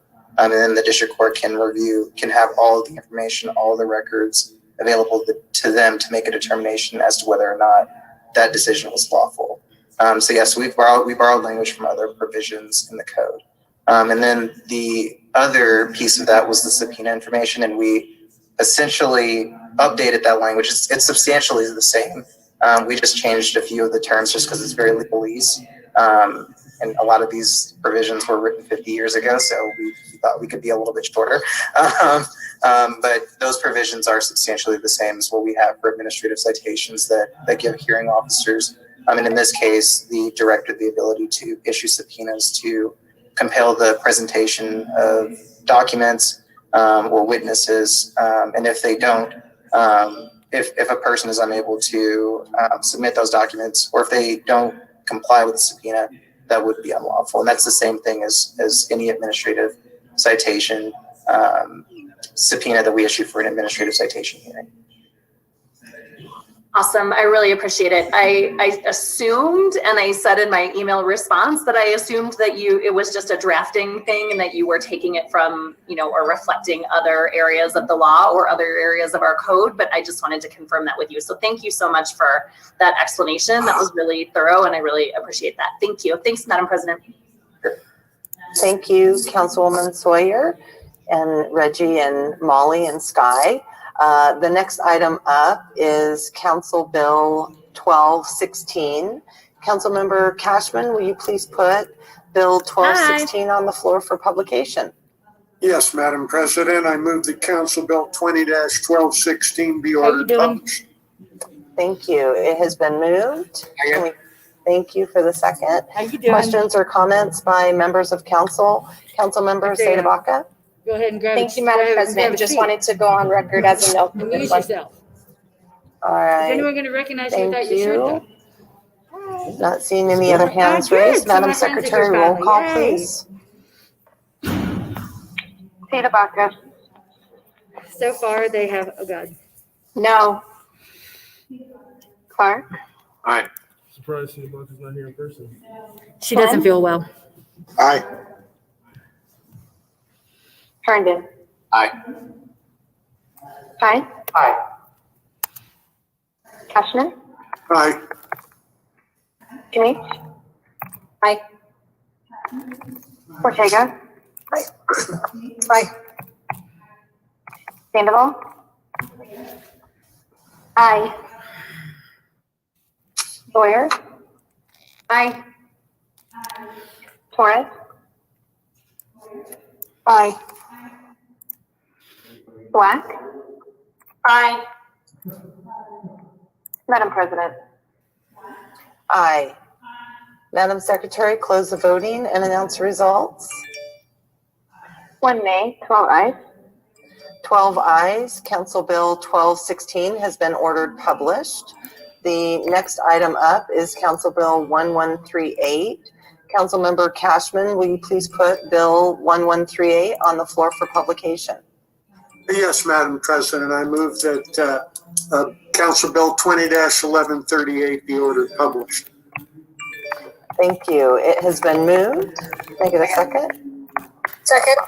Thank you. Questions or comments by members of council? Councilmember Sadabaca? Thank you, Madam President. Called this one out because I'm very concerned about the comments we've heard from constituents about union busting activity, and the committee meeting where Denver Health explained that they are basically union busting but not using city dollars to do so was very concerning to me.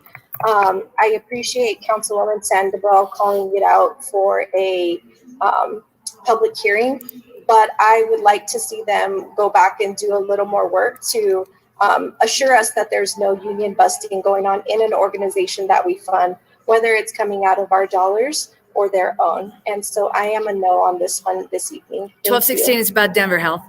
All right. Thank you, Councilwoman. Councilman Hines? Thank you, Madam President. Me too. I want to thank Councilmember Sadabaca for her comments. I also want to thank because then it would make sense. Sandoval for calling this up for public comment. I want to hear public. That's for it. the public to comment on.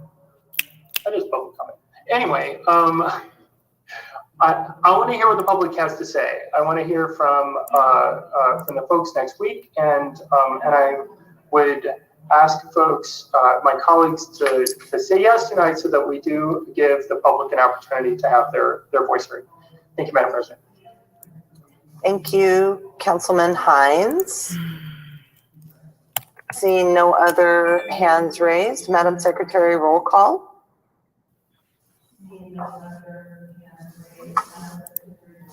Shadabaka, no. Clark, Aye. Flynn, Aye. Herndon, Aye. Hines, Aye. Cashman, Aye. Tenich, Aye. Ortega, Aye.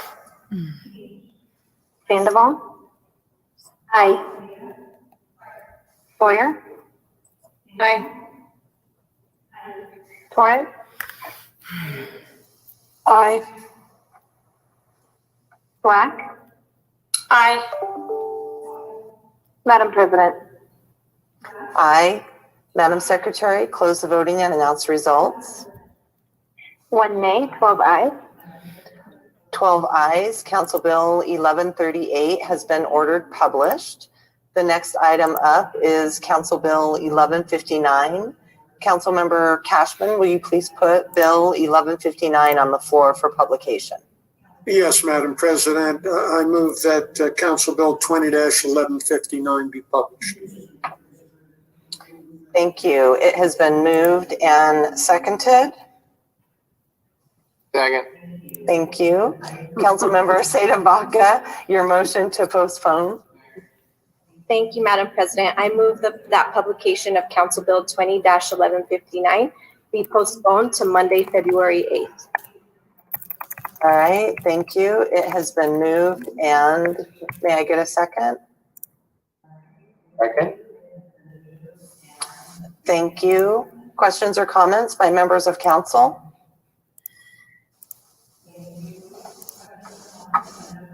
Councilmember Herndon?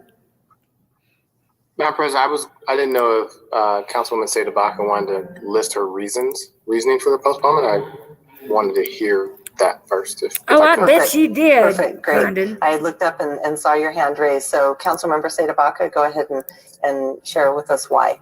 Thank you, Madam President, and thank you, Councilman 1159 is for asking rezoning. for the clarification.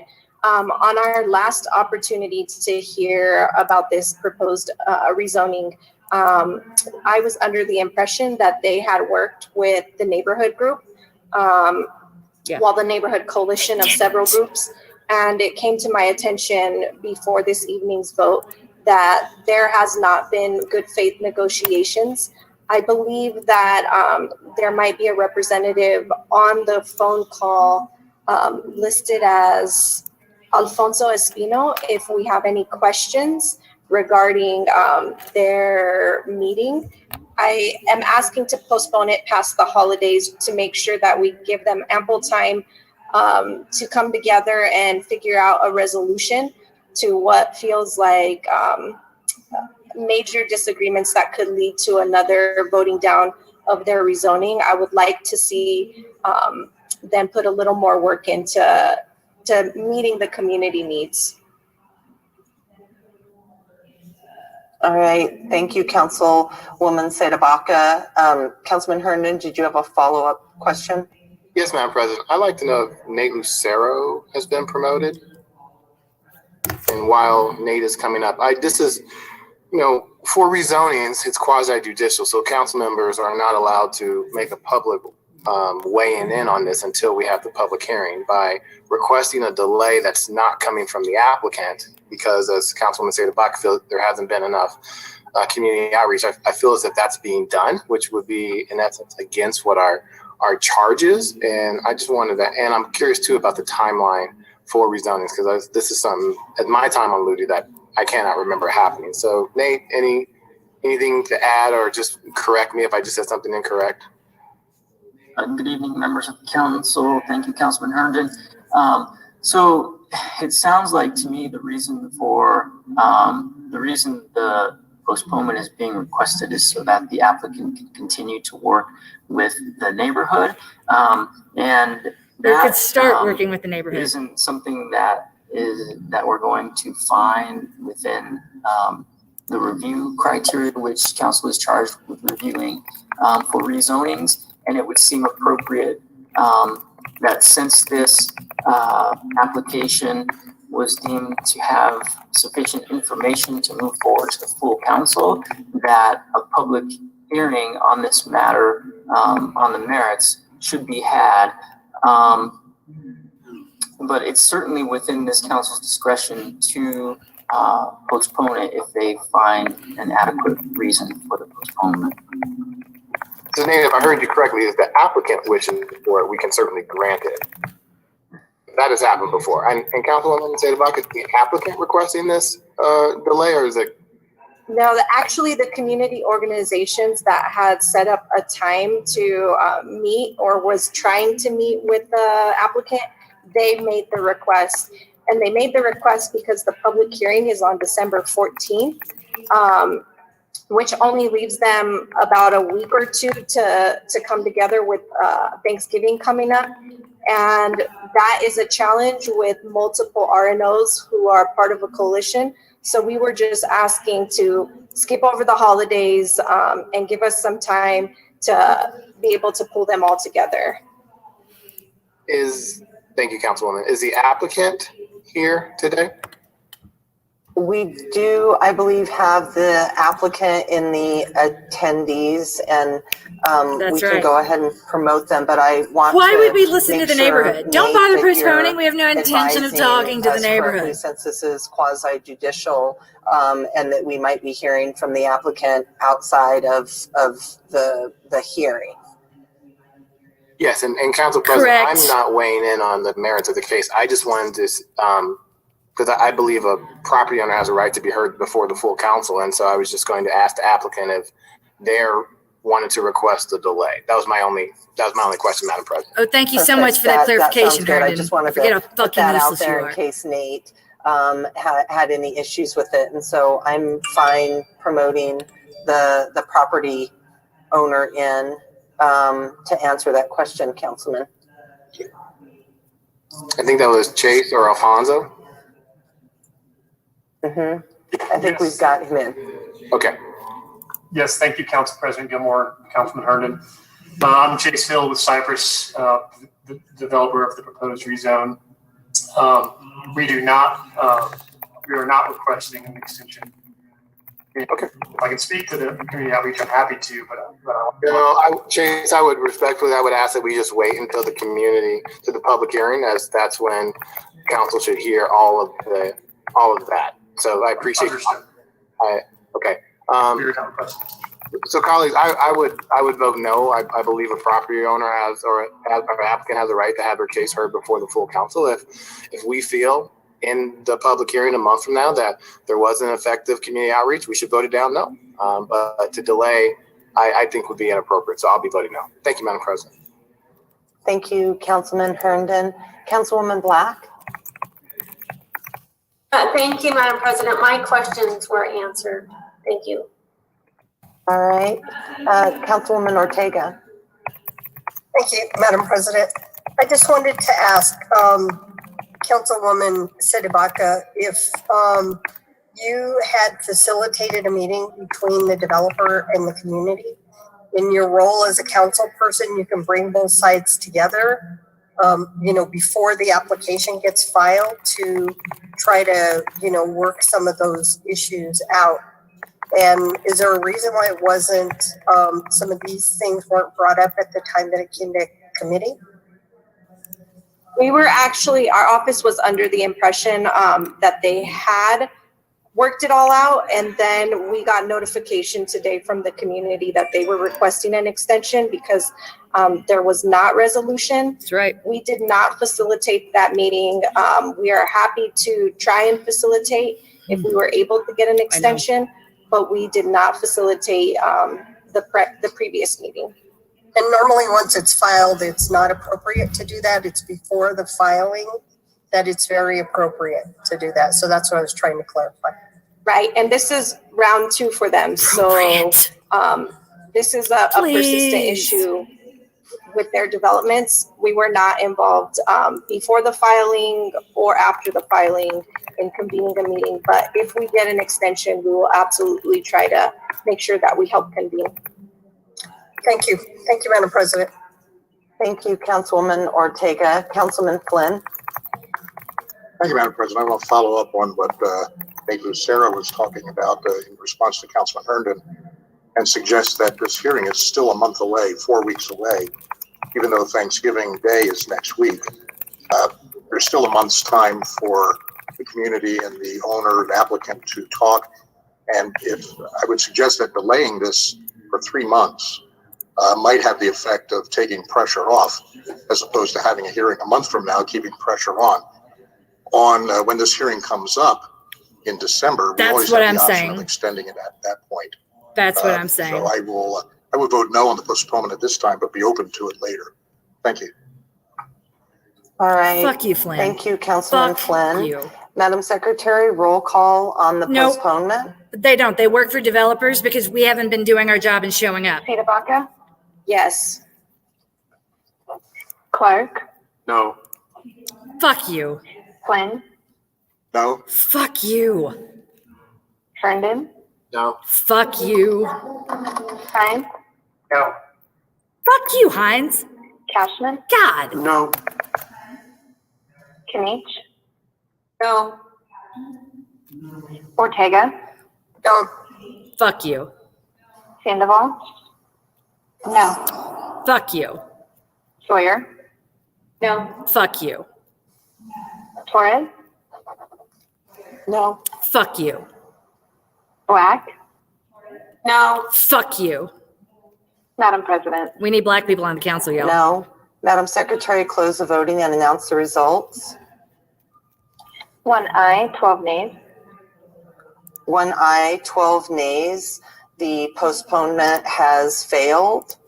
Madam Secretary, roll call on Council Bill 20-1159 to be ordered published.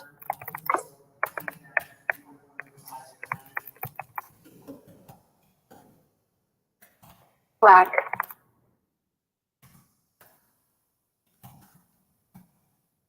Aye. Sita Baca, Aye. Clark, Aye. Flynn, Aye. Herndon, Aye. Hines, Aye. Cashman, Aye. Y'all, I know this is boring. I know this is boring, but Aye. this is what they do. They kill us Ortega. with process and railroad Sandoval. Candy Baca week Aye. after week. Sawyer, The developer doesn't even try to hide what he's doing because he Torres. thinks no one's listening. Aye. Madam President. Aye. Madam Herndon doesn't Secretary, count. please close the voting and It's true. announce the results. 13 ayes. 13 ayes. Council Bill 20-1159 has been ordered published. That concludes our items to be called out. All other bills for introduction are ordered published. Council members, remember, this is a consent or block vote, and you will need to vote aye. Otherwise, this is your last chance to call out an item for a separate vote. Councilmember Cashman, will you please put the resolutions for adoption and the bills on final consideration for final passage on the floor? Yes, Madam President, I move that resolutions be adopted and bills on final consideration be placed upon final consideration and do pass in a block for the following items, all series of 2020. 1172, 1239, 1240. Candy is a saint. 1241, 1242, 1243, 1212, 1213, 1214, 1199, 1245, 1191, 1238, 1358, 1362, 1181, 1150, 1141, 1178, and 1179. Second. Thank you. It has been moved and seconded. Madam Secretary, roll call.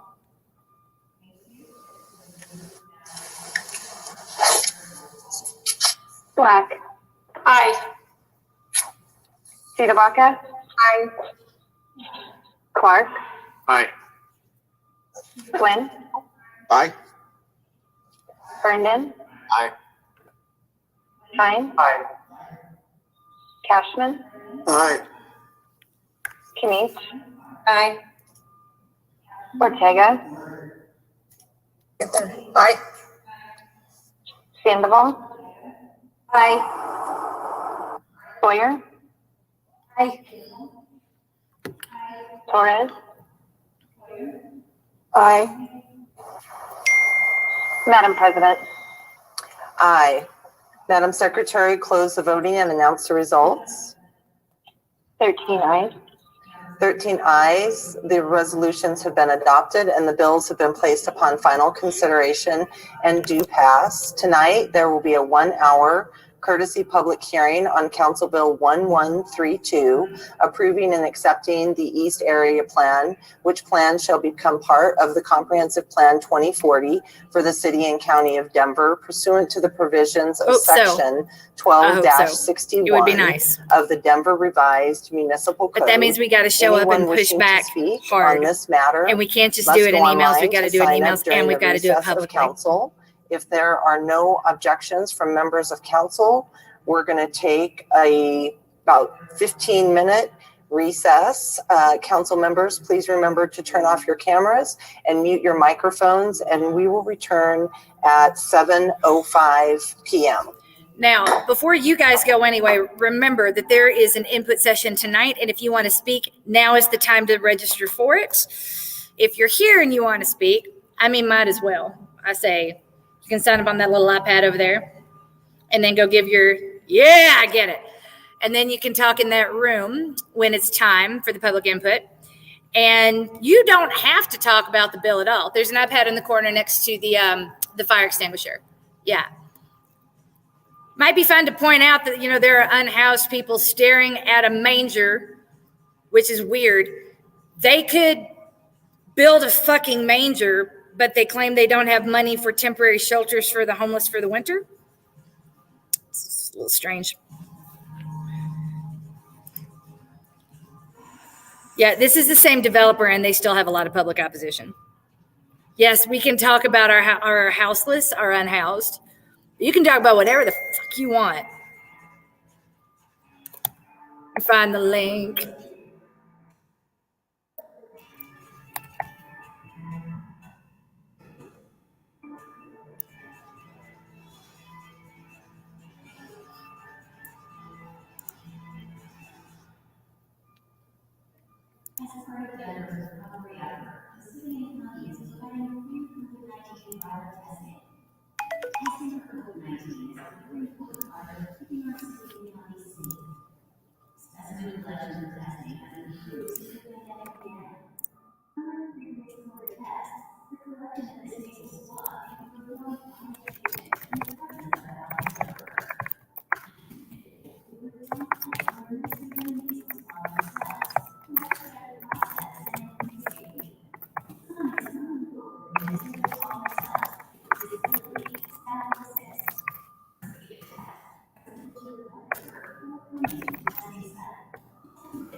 Okay. There you go. That is there. And here it is here.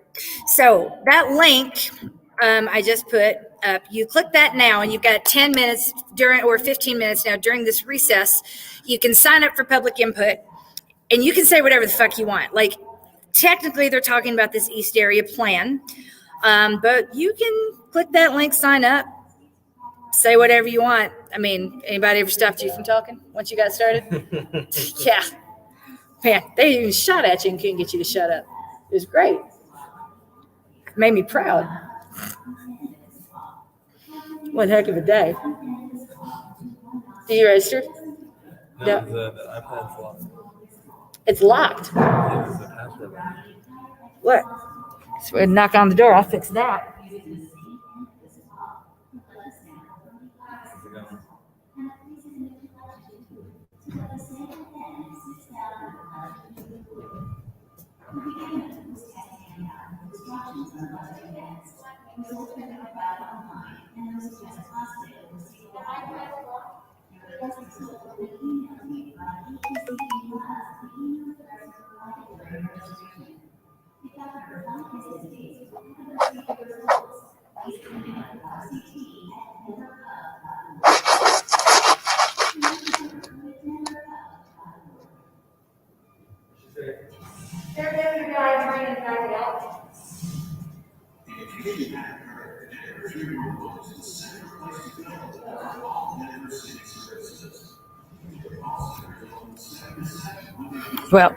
Well, clearly they care a whole lot about this particular public input session because they've locked up the iPad. So I'm gonna sign you up. Hi. You've got a few minutes. Public input is open for registration. Go ahead and get on that.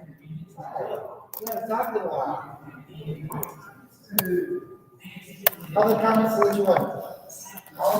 The East Area Plan, but you could talk about the house, the unhoused. There you go. Thank you. All right.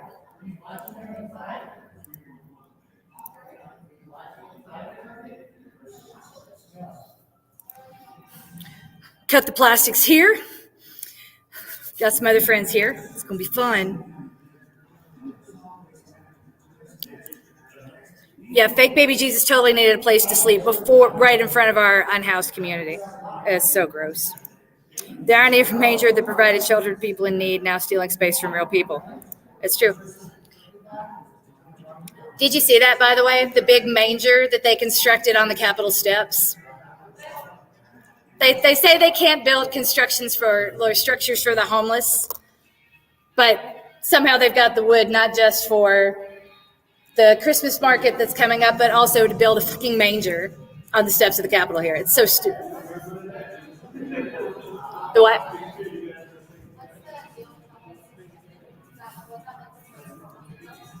I mean, that's just, we've got about 6,000 homeless in the city, and they all need to be somewhere accessible to services. And all of the services are in this area between here and 22nd and Champa.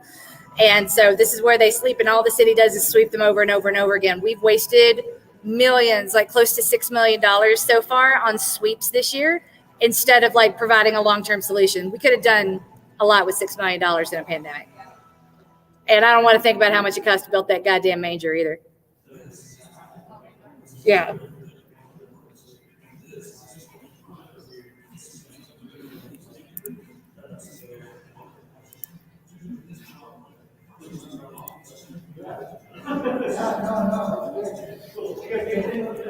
Gee, you want to say hi to my friend Brianna? She just moved here from LA. Gee. Boy, you are just in that, huh? Are you playing Pokemon? Are you texting? Watching porn? Making me proud? Just say, my friend Brianna just moved here from LA. That's why I was introducing you. No. Thank you very much for unlocking the iPad. Thanks for unlocking the iPad. As long as somebody does. Thank you.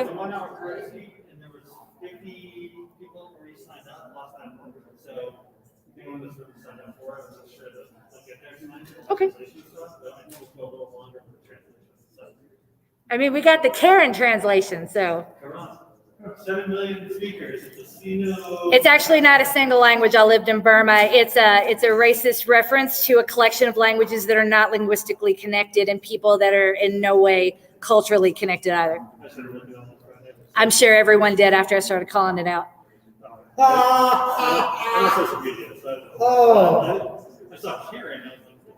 I mean, I thought it was amazing. Like, oh, the Karen translation. It is horrifying and erasing and reductive either way. Oh my God, because is it Karen or is it Karen? It's Karen, but if you wanted to speak to the group. No, is it Karen? It's spelled the same. Like the white woman, Karen? Mm-hmm. Not Arsenaro. No. Okay. No. Just checking. Yeah. Oh, and she's our Karen now? Are you being honest? You know the mic's hot, right? Karen Cigar has always been part of our community. I'm teasing you. She, at one time, may or may not have been the world leader of Occupy Denver. The world leader of Occupy Denver? Whoa! Yeah, because that's how the Denver police like to classify it. The gang, because we're part of a gang unit. Right. I forgot. I mean, we get our own gang unit. The RICO Act. RICO warrants. Well, you know, the thing is that when you do telecommunications on your phone, it's international telecommunications or state to state, because nothing ever actually stays in state because it goes out into space. Into space. And therefore, even if I'm calling so you're a space pirate. Love it. Today, I spent a few hours at Goodwill Outlet World, where I bought hats and socks and a couple of jackets. And I have to admit that I bought some bras today, but they're not for me. But, you know, Why not? We don't judge. You're safe here. It's all for it's all, yeah. The amount of clothing that was outside today was about 300 times the amount of food. Well, that's because we got a lock on a donor from Boulder. A very generous. Clothing? Yes. I'm going to stop going to Goodwill and picking up hats. I'm sorry, at least for the next 6 weeks, we're going to have big donations of clothing coming in. So pivot to food. I got a whole bunch of bread from a restaurant. I mean, the pictures of it on Twitter, it's as big as me. You don't even know.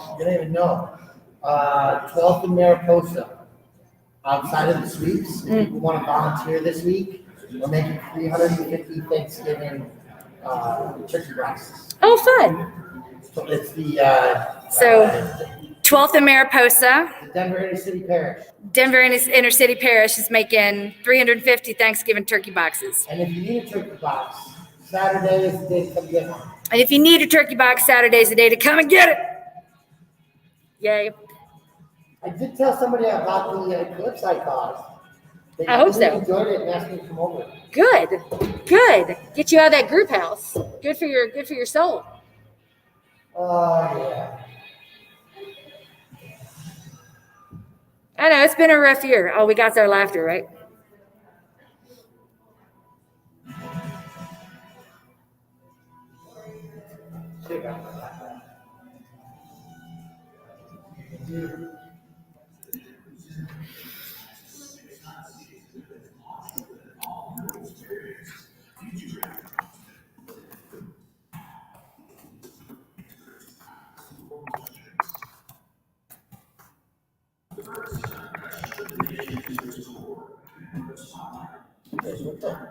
So, I like the fact that you're going to be in the box.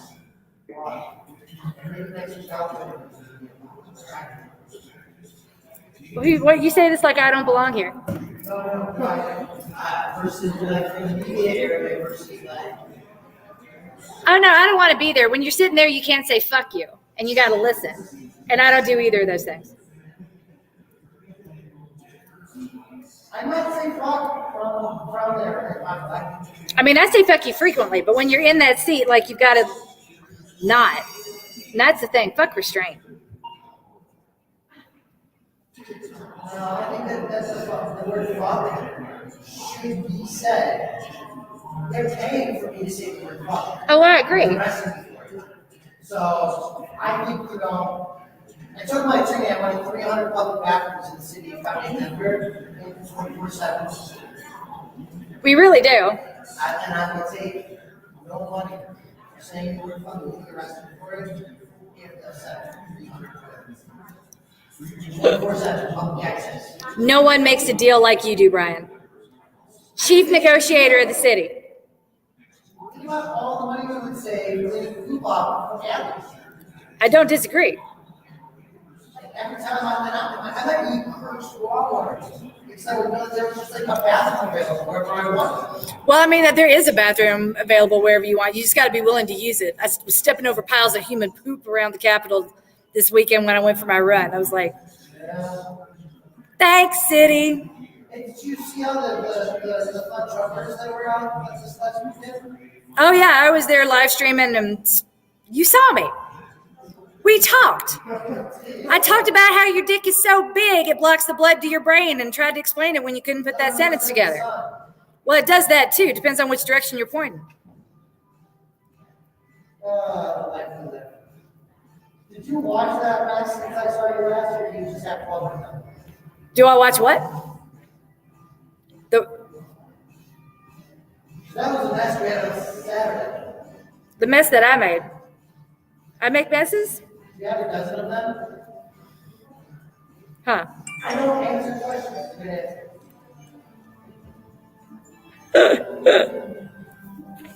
It's all about sustainable consumption. Sustainable, I can't even. I can't even. Oh my Lord. One machine washable mask replaces 200 disposables. Oh, so is everybody all packed up outside now? Yeah, it's all packed up. You got see the kid in.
Oh my God, what's going on?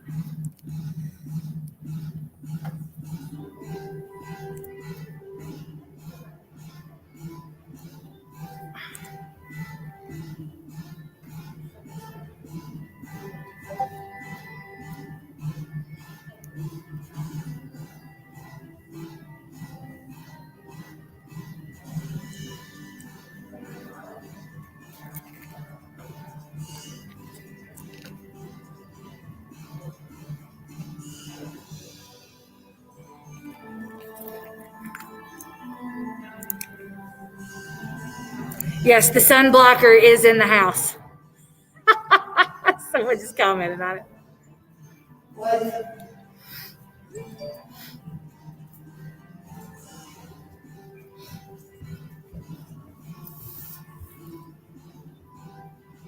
He's here. Come and get him. See where it is. We have one public crooked hearing mouse, huh? tonight. Yep.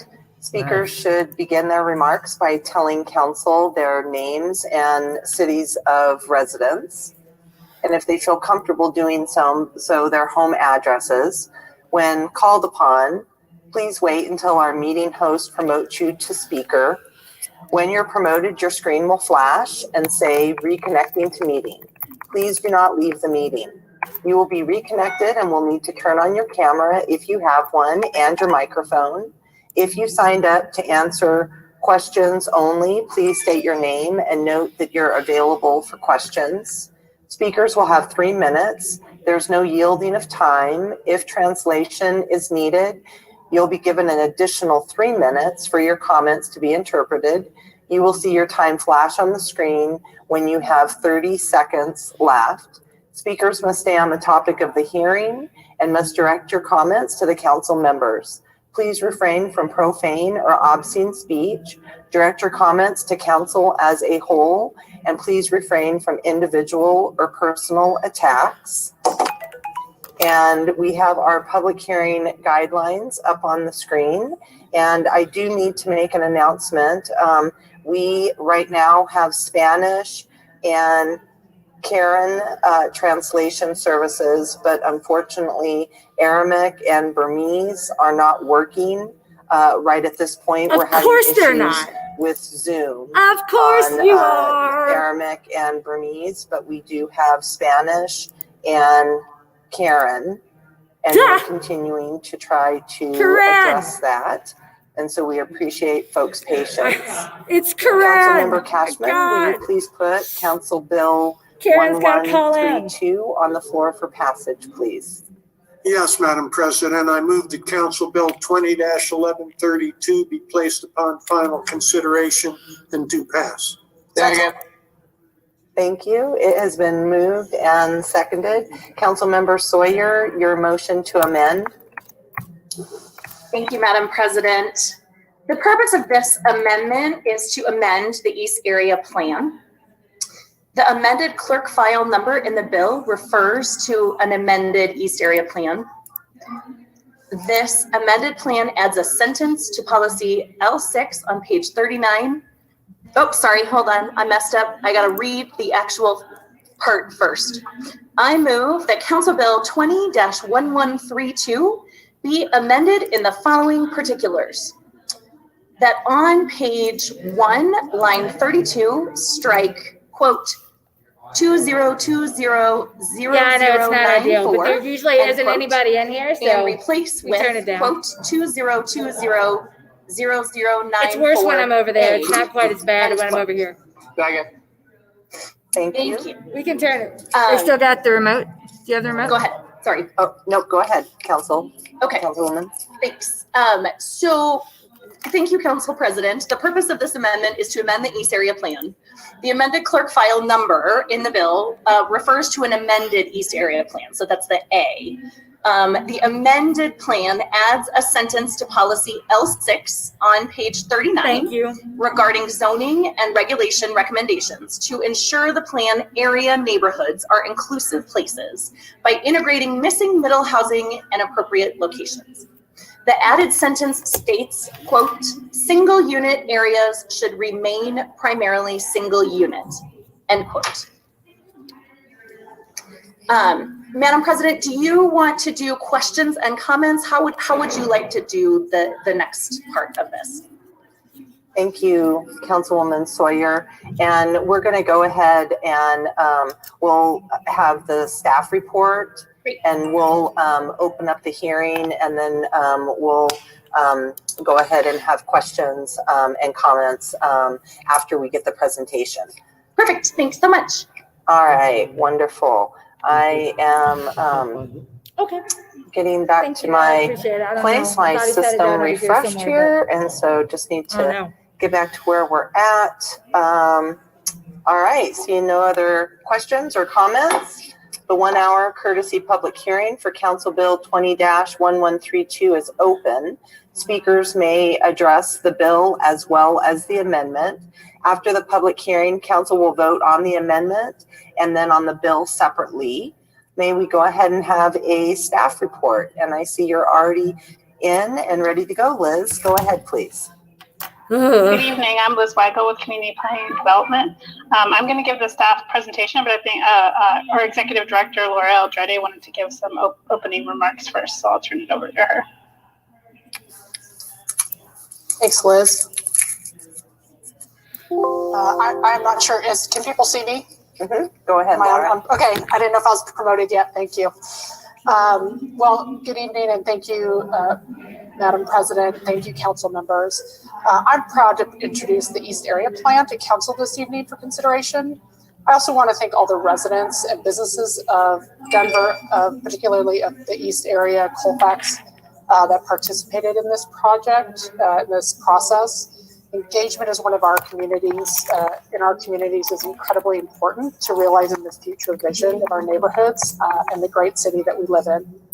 I also want to introduce our great CPD staff ahead of their presentation, which I will get through here in a few minutes.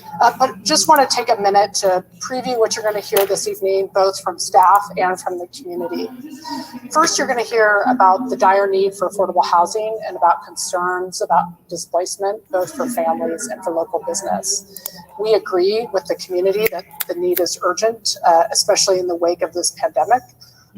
And this plan really tackles displacement head on. You will hear in detail from our staff about dozens of strategies that came from the community itself to address housing and to support local businesses, and about the partnerships that we have built to implement these strategies. You may hear that the East Area Plan doesn't go far enough, but this plan goes as far as a plan can go, and it goes further than any neighborhood plan we have brought to council before. The plan also addresses these issues in ways the current plans in this area do not. Those plans, where they do exist, date back almost 20 years and don't mention displacement or equity at all. When we have these conversations, we often focus on the consequences of doing something, but it's just as important to talk about the consequences of not doing something. Kind of like we're not doing anything about the unhoused dying right now. In terms of housing costs, rising rents, and businesses that are having a hard time surviving. We hear that and we understand that. Adopting this plan will put us in a better position to do what the community is asking and assure that they can stay in their neighborhood and that their businesses can thrive. You may hear tonight that with this urgency comes a need for things that plans themselves cannot do. But through the partnerships that we've built with Host and Nest and neighborhood advocacy groups, we're connecting residents with resources and programs that can help them now. Our job as a city doesn't end with a plan. This is where it starts. We will continue working with these neighborhoods to implement the recommendations of this plan in a way that works for the community. With that, I would just say thank you again to council for your time, and I will turn it over to Liz and Kurt for the presentation. Thank you. Thank you, Laura. So I'm going to share my screen. I'll give the presentation. I'm joined tonight by Kurt Upton and many of our other team members who can help to answer questions when we get to that part of the evening.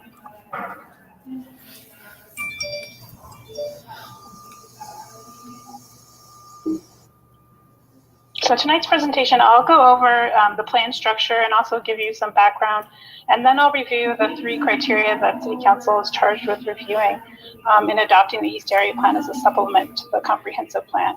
And this includes the public process, plan consistency. Just making sure y'all see Candy's tweet right now. You know, the mayor, aka his developers, want the East Area Colfax plan to pass when the ED, the CPD previews the staff report to tell us this is the most equity we will ever get. City decision-making And it's true. over the next 20 years. It is not a regulatory document or a budget document.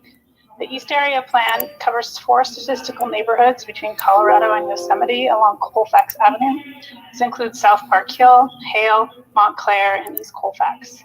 Areas north of Colfax are in District 8, and those to the south are in District 5. For context, I wanted to highlight that there are demographic differences between these neighborhoods, which has been reflected in the community input that we've heard throughout this process. Demographic differences. The neighborhoods of South Park Hill, Montclair, and some portions of Hale have higher household incomes and higher homeownership rates. Many residents in these areas are concerned about neighborhood change that may impact single unit character, such as traffic or changes to the road form. East Colfax ranks the lowest on our citywide equity index. It's considered vulnerable to displacement in all 3 categories in our blueprint and host displacement index. The neighborhood has a significant population of immigrants and refugees, a large percentage of renters. Thank you. Yes, fuck this gentrification plan. Rise quickly over the last several years. Displacement has been the primary concern that we've heard in this neighborhood.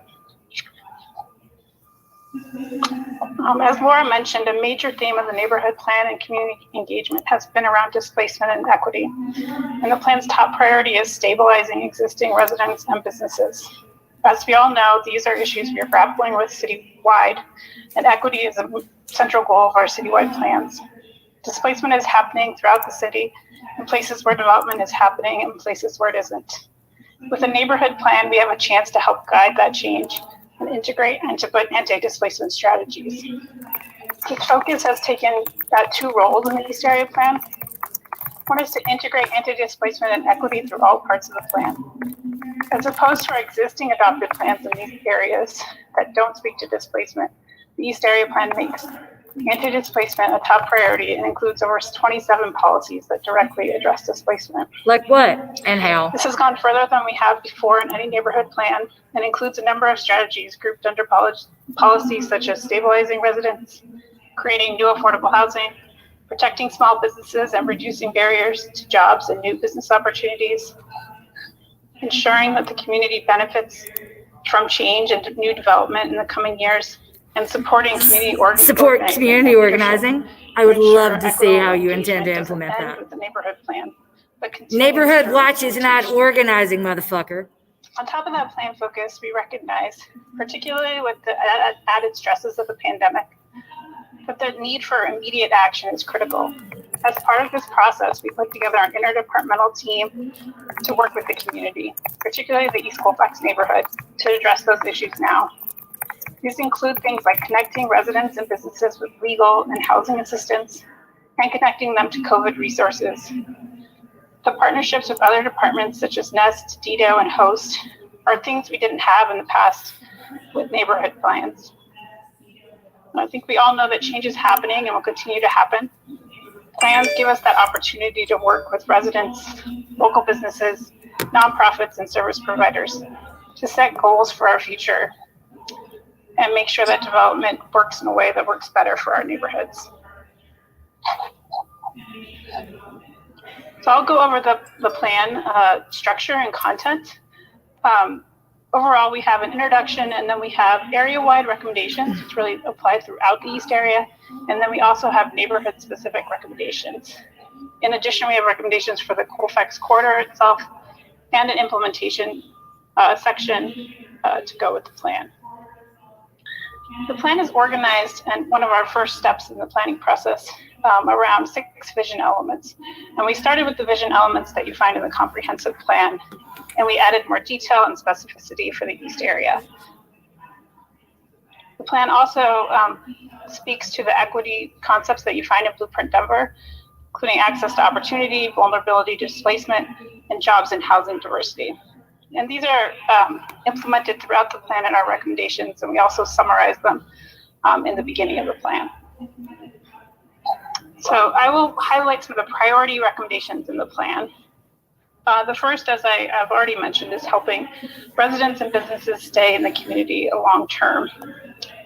And this means that we have that focus on anti-displacement, which means some of those recommendations include creating a East Colfax services hub that provides local access to anti-displacement services, prioritizing current residents for new affordable housing, connecting small business owners with financial and technical assistance, both because of the anticipated bus rapid transit construction and also rising costs in general.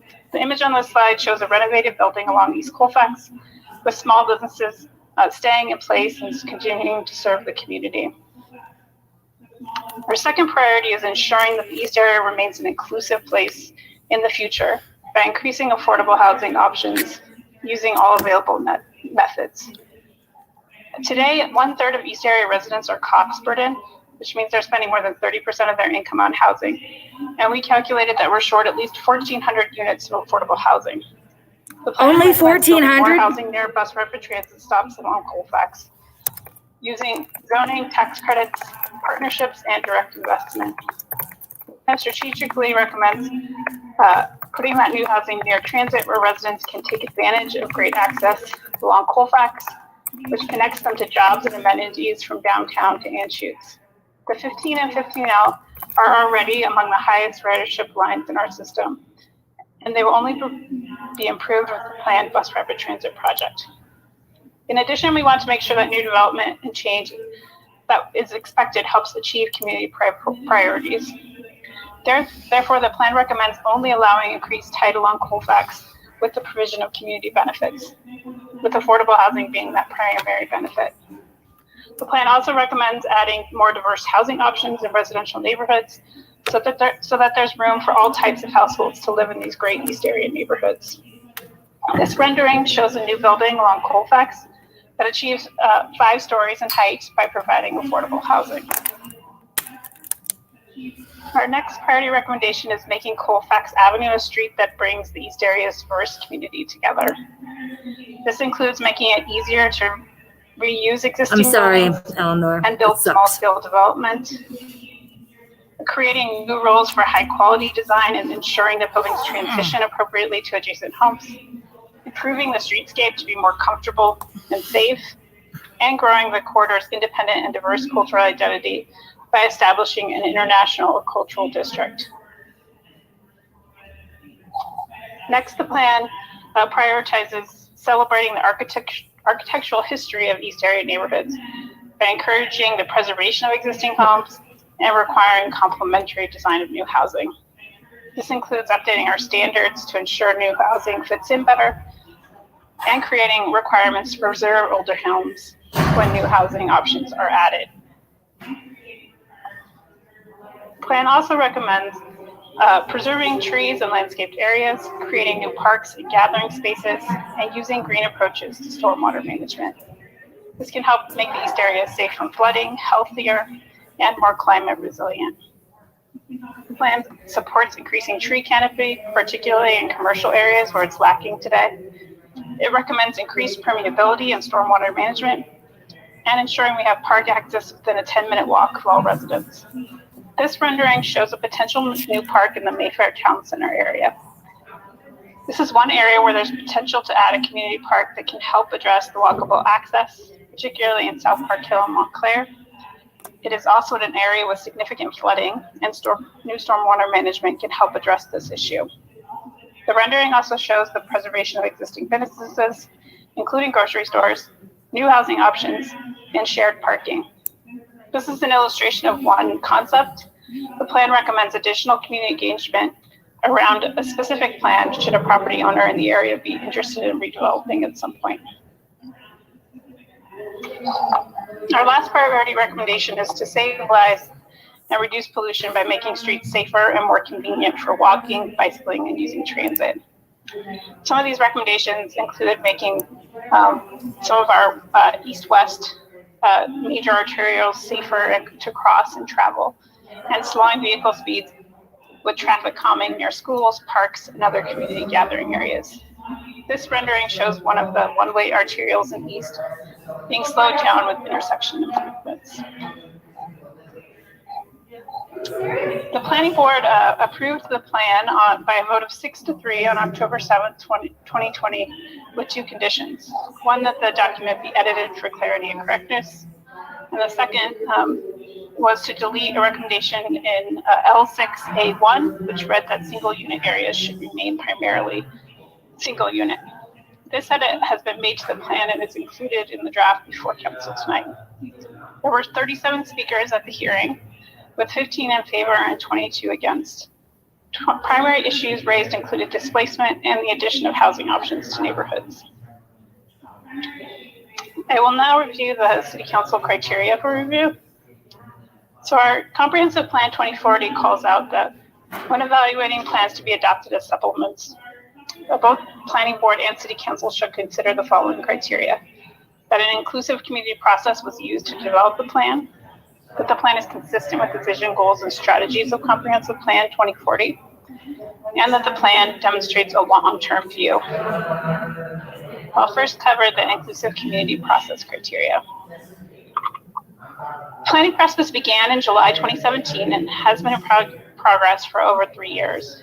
Engagement has included more than 100 meetings and over 8,500 comments received. The vast majority of this engagement occurred prior to the pandemic, but we did have to adjust this past spring and summer to provide opportunities to review and discuss the draft plan. The engagement has included traditional community workshops, including a 500-person meeting at Johnson & Wales in November of 2019. This successful meeting allowed for constructive dialogue on draft recommendations that were then updated and shared with the draft plan. We have also held virtual open houses, focus group meetings with community members and technical experts, online surveys, community group meetings and events, and office hours. We've also worked to build awareness of this project throughout the process. This included a mailer to all 15,000 households, email updates, flyers, and local news stories. In addition, through this process, we've had 2 new neighborhood groups form, both of which we spent considerable time engaging with. We recognize that there are barriers to engagement faced by many community members. We made efforts throughout the process to reduce those barriers by providing interpretation in up to 5 languages at our workshops, offering food, childcare, and free shuttles. All of our online content was compatible with smartphones, ADA accessible, and available for auto translation. We also provided videos of our May virtual open house in 4 languages. We kept track of our demographics throughout the process and saw that many of our traditional workshops and online engagement opportunities were mainly seeing participation from white and higher income households. Therefore, from early on, we dedicated more resources to targeted engagement to reach those non-white, lower income households and immigrants and refugees in East Colfax. We did much of that through partnerships with organizations and also what we call pop-up events, where we meet people where they are. This included events at affordable housing properties, small businesses and motels, and meetings with service providers and business owners. If you listen to Cut, I work Also, for. when the Colfax Community Collective formed in fall of last year, we met with them multiple times to take a critical look at and strengthen the plan's anti-displacement recommendations. Specifically in the East Colfax neighborhood, we've had over 20 focused meetings, 6 of those meetings being with the East Colfax Community Collective, and included a detailed discussion of recommendations that led to over 65 updates in the plan. These meetings also included interpretation, food, childcare, and we included staff from CBD, HOST, NEST, the Office of Financial Empowerment, and DIDO, so that we had everyone in a room together to tackle the long-term recommendations and also connect residents and businesses with resources to help them today. We use this engagement to elevate the voices of the underrepresented, and this has resulted in a neighborhood plan that goes further than any before in terms of displacement. The vast majority of EC3, or East Colfax Community Collective's recommendations, were directly incorporated into the plan. Examples of those anti-displacement strategies that we updated based on community feedback include recommendations for local access to job training, financial empowerment, and housing assistance, making affordable housing the top priority for increases in height, and reducing barriers to homeownership and piloting new affordability programs. Also include protecting Colfax independent and diverse cultural identity by establishing the International Cultural District and by supporting more community ownership. We're recommending inclusive engagement and implementation, including any TIF projects that come forward. And lastly, recommending an East Colfax Community Center with recreational opportunities, gathering space, and local services. I'll now go to criteria number 2, consistency with Comprehensive Plan 2040, and I'll also cover consistency with Blueprint Denver. The plan is consistent with the number of goals and strategies in Comprehensive Plan 2040, as are outlined in the staff report and listed on this page. These include all those in our various vision elements. The plan is also consistent with policies and strategies in Blueprint Denver, as outlined in the staff report, including those for land use and built form, mobility, and quality of life. The plan updates maps in Blueprint Denver for context, places, and street types. It also addresses Blueprint Denver's equity concepts, as I mentioned previously. The last criteria is that the plan should provide a long-term view. The East Area Plan is a long-term plan, and as I mentioned, it has a 20-year planning horizon. It establishes a vision for supporting local businesses and diverse housing options, preserving the diversity of Colfax Avenue, as well as neighborhood architecture, providing trees and open space, and making it easier and safer to get around. It directs the majority of growth to centers and corridors in areas that are served by transit, and the vision will take many years to achieve. With that, we do find that based on finding the review criteria have been met, staff recommends that City Council adopt the East Area Plan. Thank you. All right. Thank you, Liz, for the staff report. And we have 58 speakers signed up to speak, and we have a 1-hour courtesy public hearing to accomplish that. And so we'll go ahead and get started with our speakers. And we do right now have one speaker that requires interpretation, and so we'll go ahead and let the appropriate interpreter know when that time arrives. And so our first speaker is Merritt Pullum.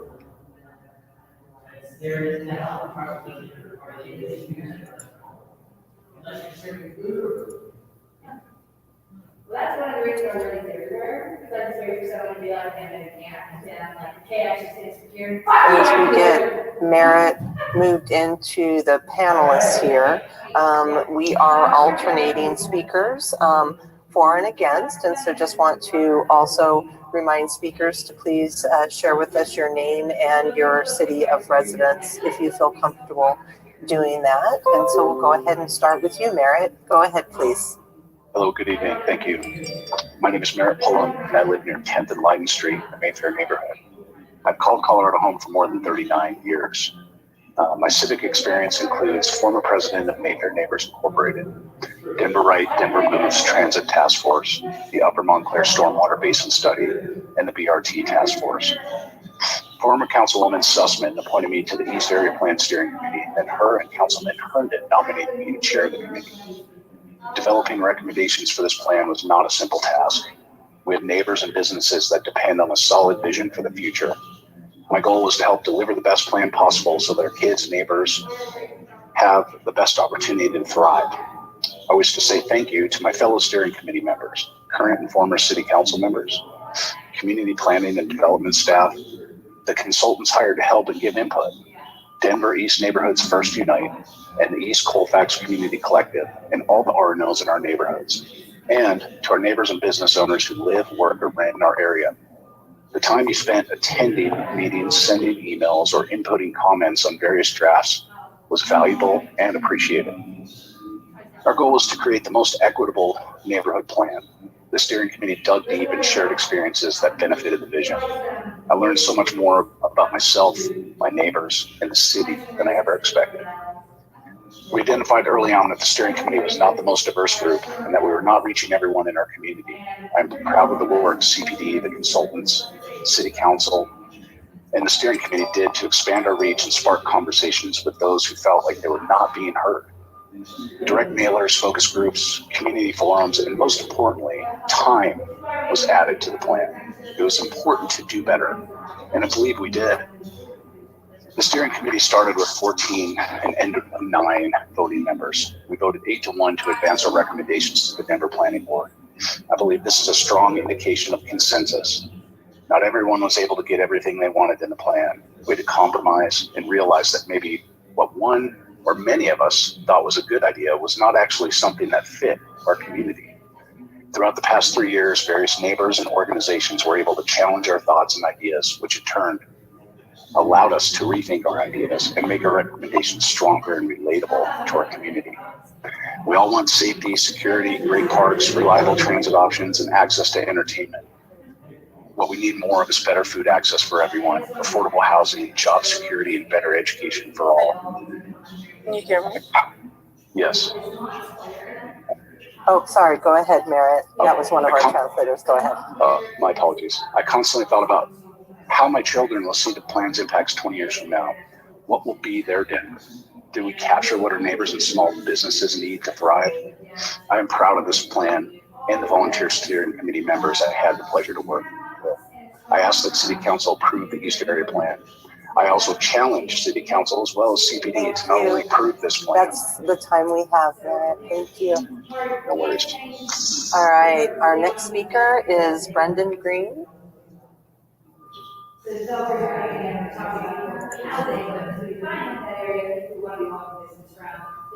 $3,500 per kid per month. Brendan, we've got you up as a panelist here, so you might just have to unmute. Hi, my name is Brendan Green. I'm with the East Colfax Community Collective. In my comments tonight, I want to address the amendment and the claim that the addition of the line single unit area should remain primarily single unit was a result of an inclusive process. This line was not in the initial draft recommendations and was only added since February 2020. In the first 2 years of the EAP, the input around the plan came largely from the more affluent neighborhoods of Montclair and Park Hill. Our organization, Bringing the Diverse Voices of East Colfax, was formed in October, and we held our first press conference calling out the inequities in the planning process on November 21st, 2019. On November 23rd, CPD, based upon the feedback they had received from more privileged communities who are organizing against missing middle housing, released an online survey to workshop how to integrate and scale back missing middle housing in the plan. They also conducted a workshop at Johnson & Wales University with 500 people in attendance on the same topic. Our perspective of wanting to incorporate more missing middle housing throughout the area and throughout East Colfax was not even included as an option, so the process was already skewed. After 3 months of the survey, the CPD reported their findings at the Community Steering Committee meeting on January 30th, 2020, where I happened to attend. CPD shared I'm the so feedback on sorry. the survey was 85% We'll adopt white, you, Eleanor. 46% Park Hill, We love queer. 19% East Colfax. Feedback from the workshop at Johnson & Wales was 63% Park Hill and only 11% East Colfax.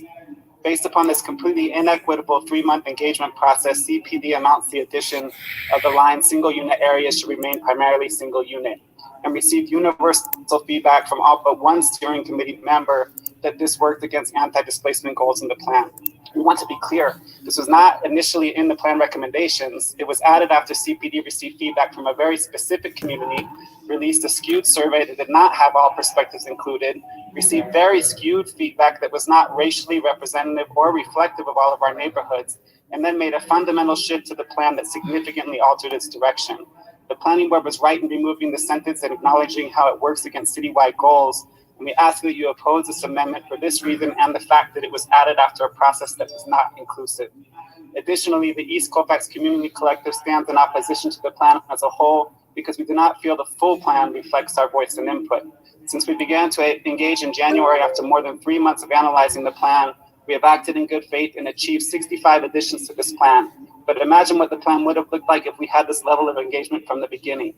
If the diverse communities of East Colfax would have engaged in a meaningful way and been a part of this process from its launch, this would not be the plan that we would have written for ourselves. I believe If we it. truly want to create plans that fight displacement, we should empower neighborhoods at risk of displacement to do this independently without being forced to negotiate. Forcing our neighborhood that is dead last on the equity scale, 78 out of 78 in Denver, to negotiate our future is setting us up for failure. We ask you to vote against the plan and at the very least join us in rejecting this amendment. Thank you. Thank you. That's the time we have for you. Next up, we have Mary Coddington. Hi, my name is Mary Coddington. I'm a Denver resident, and I'm here today on behalf of the Neighborhood Development Collaborative, or NDC. NDC is a group of 17 affordable housing providers and service providers who have come together to promote housing security and community well-being for everyone. In pursuit of that goal, the organization strongly supports the East Area Plan and encourages its adoption by City Council. We support this plan for the following reasons. First, it's important to mention the way the plan was created. The 3+ year plan process used demographic-based outreach, which sets a standard for plan making, and highlights the goal of CPD to create a plan that reflects the vision of the whole community. As the work of NDC is primarily focused on low and moderate income residents, the additional effort to gain the perspectives of the immigrant and refugee communities is especially appreciated. The plan highlights the sentiment of residents that the East Area should remain a place where a diverse range of families can live and work. To meet this goal, the EAP recommends using all possible methods to increase affordable housing, including ADUs, duplexes, and higher density near transit. These strategies and their implementation in appropriate areas will allow for complete and vibrant neighborhoods that are accessible to people from across the workforce. Not only will this continue to improve upon the already lovely neighborhoods of East, but will also interrupt the concentration of poverty that occurs when you have a city full of people with the mantra, yes, but not here. Members of NDC focus on different levels of housing affordability and different strategies to achieve it. but all of the members recognize the importance of a diversity of approaches to meet the wide range of needs. And NDC is very pleased to see this point acknowledged in the EAP as well. The Neighborhood Development Collaborative does not support the proposed amendment to re-add the language to the plan single unit areas should remain primarily single unit. The plan uses the word compatible or compatibility 36 times, and it's repeatedly recommending the inclusion of housing types that are responsive to the existing contexts. By trying to block missing middle housing from single unit areas, economic segregation is perpetuated, and the need for affordable and diverse housing options is just shifted into other parts of the city. The state demographer, Dr. Cog, and CPD have all reached the conclusion that Denver and the East area will continue to grow, and cities themselves are always in a state of change. This plan is a response to that change, and it's an attempt to direct it based on the different needs and priorities of the neighborhoods within the plan area, as well as the city as a whole. And planning is never a perfect process, but the EAP is grounded in Comprehensive Plan 2040, Blueprint Denver, and the voices of the community, including those that often go unheard. Because of the thorough planning process and the focus on equity, the Neighborhood Development Collaborative strongly recommends this plan. Thank you for your time. Thank you. Our next speaker is Ron LaFollette. Thank you. Our next speaker is Ron LaFollette. Hello. Hi, go ahead, Ron. I just have to find my notes again. First, I want to give thanks to all the city staff, the city council members and their staff, and all the neighbors in the East area that put in a lot of hard work for the development of this plan. The goals of inclusivity, affordability, and prevention of gentrification, I think, represent community values that our residents can be proud of. Unfortunately, there are components of the plan regarding adding density to single-family neighborhoods that are inconsistent with these goals and do not achieve these goals. In today's paper, the principal city planner, Kurt Upton, says that opening the pathway to more units through ADUs and missing middle housing should provide more affordable homes for people there. In the same article, Councilwoman Sawyer says gentrification is already happening, and by placing affordable housing as a priority, we will hopefully slow the process of gentrification. Words like should and hopefully will not achieve the goals of this plan. Supporters of the plan agree there's no way to enforce affordability. Without enforceable affordability, there's no inclusivity, there's no prevention of gentrification, and obviously no affordability. Passage of a state law is a prerequisite to approval of this plan. However, previous efforts to pass this kind of law have been fought and defeated by developers. I can tell you what the plan will do regarding ADUs and missing middle housing. It will increase density, and it will do so at the expense of neighborhood character, preservation of which is one of the goals of the plan. It will increase congestions on our streets and make them unsafe, also in conflict with one of the goals of the plan, to increase walkability and safety. It will not create affordable housing. It will most certainly benefit the developers who love density without affordability requirements. If you care about inclusivity, the prevention of gentrification, and affordability, as I do, I ask you to vote against the plan. Thank you. Thank you. Our next speaker is Monica Martinez.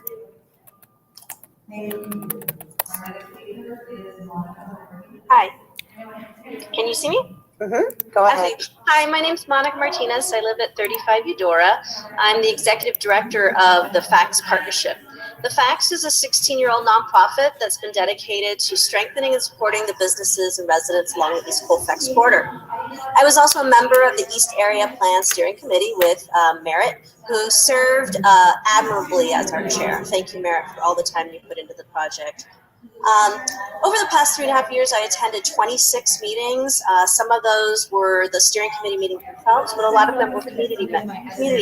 I believe that the plan is a balanced plan that provides policy guidance for keeping East Colfax corridor diverse and affordable over the next 20 years.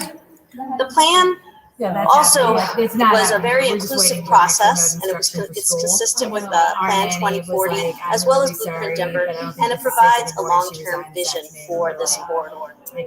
I won't go into the data that you already know. You guys know that Denver has an acute need for affordable housing, and now with COVID, a desperate need to support our small business owners, especially those business owners of color and the immigrant communities, such as those that own businesses on East Colfax. Instead, I'll tell you about Dante. Dante was a young African-American man that I met at Herman's barbershop, a barbershop on East Colfax. Herman talked about how he grew up in the East Colfax neighborhood, but he no longer lives there because he can't afford it. But he still comes back because he feels that it's his community. He comes for his haircuts and his shopping. And so I would want you to encourage you to think about this plan in the eyes of Dante. If we do nothing and we do not adopt this plan, there will be no coordinated policy to address the needs of someone like Dante. It likely will not be built at scale as we need them to, and new affordable housing will not be built on the metro area's largest transit line. The 65 anti-displacement strategies for businesses and residents that were added in the final draft of the plan will not be implemented either. We haven't had anything like so once again, I would say that this is a balanced approach. And yes, I'm one of those people that wishes that it could go farther, but I also recognize that public policy is an art of compromise. In the 263 pages, there are multiple strategies to address the needs of someone like Dante, to add housing that he wants to live in, as well as strategies to support the businesses that he'd like to frequent. So therefore, City Council, I would encourage you to accept this plan as it comes to you from Planning Board and with the added amendment. And please support the plan to add more anti-displacement strategies. And let's bring Dante home. Thank you. Thank you. Next up, we have Tim Sweeney. Good evening, council members. Can you hear me? Go ahead. I live at 12th and Ivanhoe in the Mayfair neighborhood covered by the East Area Plan. And my comments today are in favor of the amendment restoring the remain primarily single unit sentence and about not setting a bad precedent. When City Council's Ludi Committee held its October 20th hearing on the East Area Plan, a few council members asked why they needed to have any particular concern about setting any precedent when they approved the plan. Here's the concern. As Liz Weigel just explained, the planning department engaged in an incredibly inclusive community process and arrived at the draft that came to the planning board with the sentence, remain primarily single unit. And Ms. Weigel will also confirm that neighbors defending single unit neighborhoods and others opposing single unit neighborhoods all participated with equal vigor throughout the process. I'm sure all will agree it was a deeply difficult, deeply emotional, but deeply democratic process, resulting in many compromises that included the remain primarily single unit sentence, or so we thought. Fast forward to planning board on October 7th, when unelected planning board members, accountable to nobody, none of whom participated in any of the 3 years of community meetings, voted to remove the remain primarily single unit sentence, substituting their wisdom and point of view for the compromises hammered out in our community during the 3 previous years. It appeared that the rationale is we have master's degrees in planning and public administration, the rest of you don't. So the compromise reached by your community doesn't matter. This, I suggest, is the unacceptable precedent that City Council should take care of avoiding when future neighborhood planning initiatives come to your districts, and they will soon, and community compromises are forged. Please make sure unelected planning board members are not invited or permitted to short circuit the painstaking process of building consensus. Please vote for tonight's amendment, reinserting the remain primarily single unit sentence. Big chocolate outside the jail. Thank you for your time. Okay. Trying to make sure people hear it. 'Cause All right. that's the best. Thank you, Mr. Sweeney. I want to just let folks know and let our interpreters know that we have coming up after the next speaker. We have one more speaker, but we are going to need to turn the translation off for Karen and allow time for the translators to say that. So we're going to go ahead and just wanted to give you that heads up because our next speaker is Barbara McFarland, but then after that we have Sarah who needs translation services. And so Barbara, please go ahead.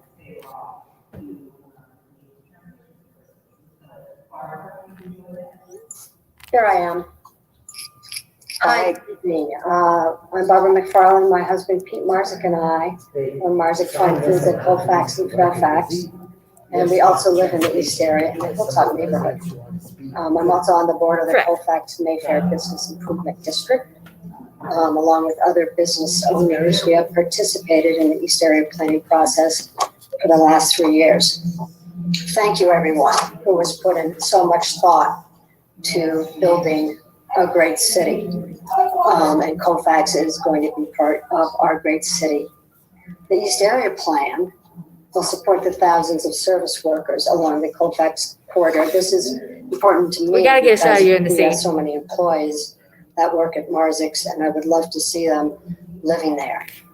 Most of the employees can't afford to This live in the is area as it District stands. 12. And the same applies to workers etc. at our other favorite restaurants, bars, and Whichever one shops. suits you. How The about plan that? has strategies to create more opportunities for local workers to live near where they work. That's why A I wide usually show variety up of and just home sit right types there. that are So more affordable than it's not like single-family anybody's gonna homes stop in me. this area. I want us to think 3 years forward, and let's imagine that we're free. We get to walk anywhere we want. We get to hug anyone we want. Thank you guys for coming out. Like I said, We I'm get not to go worried into about bars votes. and They restaurants, busted and through we this are so quickly, unfettered and it's by obviously going to railroad this the problems we're in right until now. we I have think more there is people room along Colfax worth for higher watching, density. more people in here. I would love to see more people on the street. I'd love to walk on Colfax and look up and see bikes hanging off the balconies and lights on. Some people Send everyone having dinner inside on their after this. balconies. We need more restaurants. We need more services. And we need more housing. It would be, yeah. Colfax would be Candy a wasn't better feeling main well, street that works for everybody. Please approve the plan tonight. We still have a lot of work to do. Thank you. The others like pretend to be scared of COVID. Thank you. And we're going to go ahead and move our translation to the Karen language. And we Karen have language, Sarah up And it's next. languages, it's not a single language. So it's a group of indigenous people in Burma and Thailand. Karen. She keeps saying the Karen language. There's no Karen language. It's a group of languages that are not similar. It's like saying we have an Indian translator. It's not a language. Yeah, Karen is just a I came one from name Thailand applied to refugee a camp bunch in 2007. tribes with their own dialect. They're not connected linguistically or socially. India has I like live way in more East than that. Colfax It has 7 neighborhood. officially recognized national languages. Yeah, totally. It's kind of like Iroquois. Iroquois is exactly the same. It's like Iroquois is not a nation or a language. But Karen lives in here.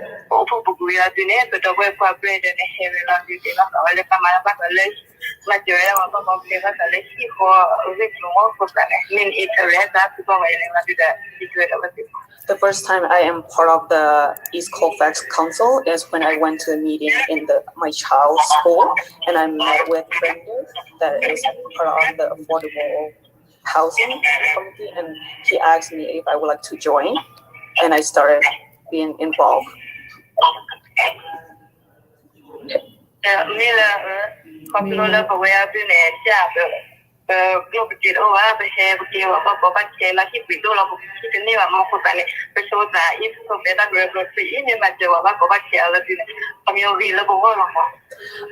Us as a refugee who came here and we don't have a lot of money and support, if there are organizations or a group, like a plan that will support us, it will be a great idea.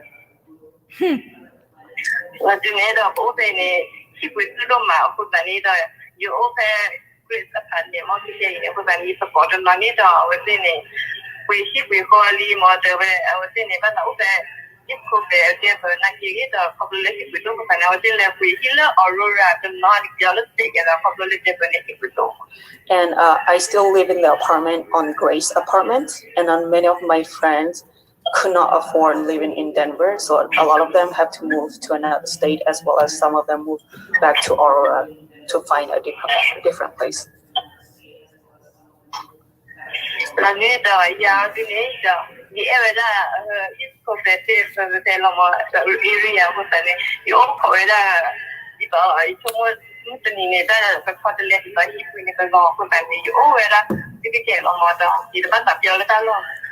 And for me, I really love East Colfax neighborhood, and I have been living here since I arrived in the United States, and I would love to be able to buy a home one day that is when it's become affordable for me and my family.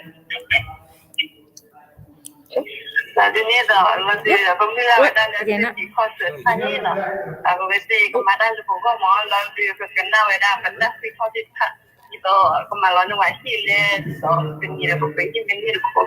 sorry? And I would like to ask our city council to look out for us and to listen to the plans that arrive from the community and to make the housing affordable. Okay. Well, I'm glad he's gone. You're more fun.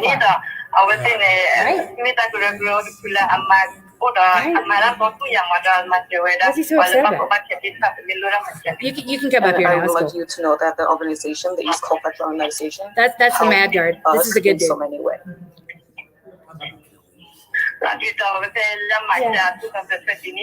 It's hard. I mean, it's hard enough being a deputy. You just stay in without having to be mean. I know.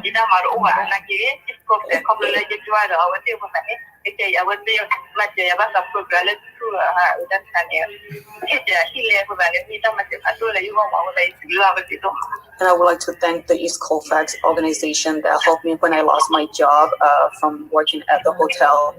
They were able to help me to get the assistance, and now I'm very grateful for them. Natasha, with all the dominated.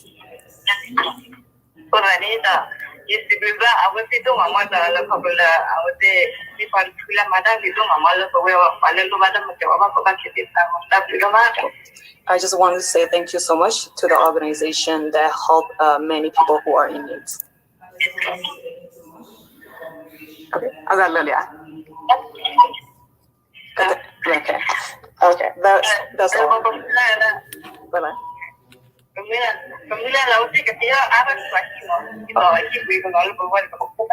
Okay, but I got more there. Okay, yes, that will be all. And I just want to ask you guys to think about more of affordable housing for the family who are in the East Colfax area. Yeah, that's. Thank you. Thank you very much, Sarah. We appreciate it. And our next speaker is Philip Beck.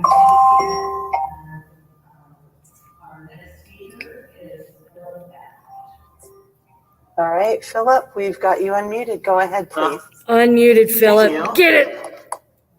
My name is Philip Beck, and I live not quite in the East Area Plan itself, but nearby in Capitol Hill neighborhood on 12th and Humboldt.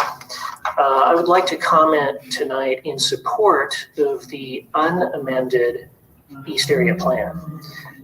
I'm in favor of increasing density in the city if we can do so responsibly, with an emphasis on affordability, preservation of neighborhood character, parks and open space, pedestrian and bike safety, mass transit, and so on. The city needs amenities like these to be livable. I attended several of the public meetings, and I believe the plan strongly emphasizes livability. I believe the East Area Plan will make Denver more sustainable. It makes sense to provide more housing in the city center where jobs are also concentrated.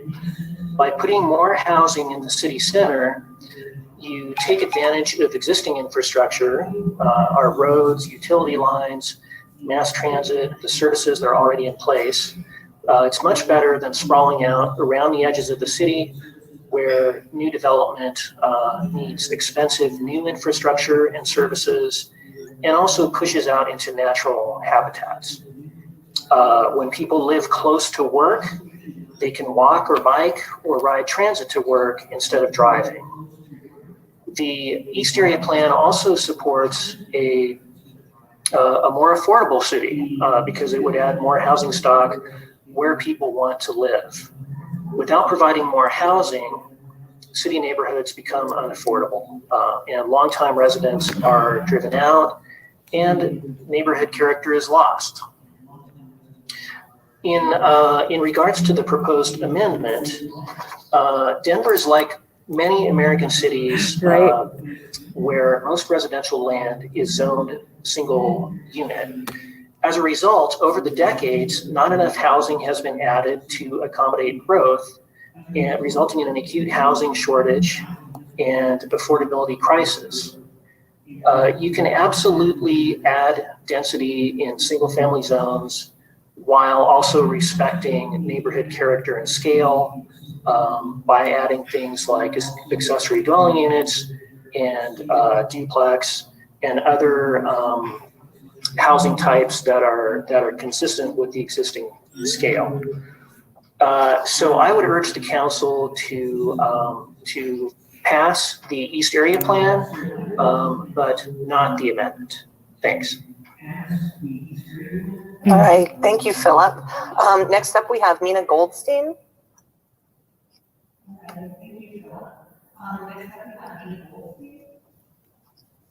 Hi, I'm unmuted. Can everybody hear me?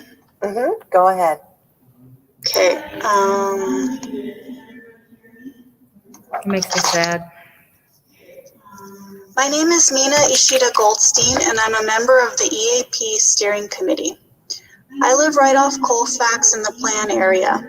I'm raising my children here, and my parents also live a few doors down. We're a multiracial, multicultural family with both immigrant and US-born parents and family members. I own and live in a historic single-unit bungalow and love my diverse block, which has apartments, duplexes, shops, and single-unit homes of different sizes and styles with a beautiful array of neighbors. I love my neighborhood, and one of the reasons is that I experience a lot of joy living here. For me, it's the cheerful sounds of children playing outside, neighbors' laughs and music, Ethiopian feasts at the local place, trading homemade spring rolls, chili paste, and barbecue at our front doors, bingo in the front yard with my 97-year-old neighbor, volunteering at schools. I support the East Area Plan, and I'm excited about the emphasis on missing middle housing and smaller units like granny flats, which already exist quite a bit in the area, but somehow became disallowed. More varieties of home types, sizes, and prices are needed and wanted by past, current, and future neighbors. I have spoken with hundreds of neighbors and friends in the area, and having flexible and affordable housing varieties is the top concern. Unfortunately, many of my neighbors have already had to move to cheaper places in the suburbs, which has weakened our community and forced them into long commutes. Other parts of the plan important to me are the ideas for better mobility and community-serving businesses. A few years ago, when I was badly injured in a car crash, I was lucky to have walkable businesses nearby, so I didn't have to become dependent on others or isolated, and I'm excited for more locally owned businesses and improvements in transportation, streets, bike lanes, sidewalks, and crossings. I'm very concerned about income inequality and segregation. and I feel that all of us, residents and city government, need to work together on solutions. The language about keeping the area primarily single unit should not be added back. It inaccurately describes the East area and could hinder housing variety that will benefit more people. Throughout this long 3-year planning process, CBD met with many different neighbors and groups, and significant accommodations were made to try and balance various needs, always with the sincere aim of listening and helping people who are vulnerable or who could become vulnerable to displacement. I look forward to City Council and neighbors working together on implementing this plan. Thank you. Thank you. Our next speaker is Adele Fisher.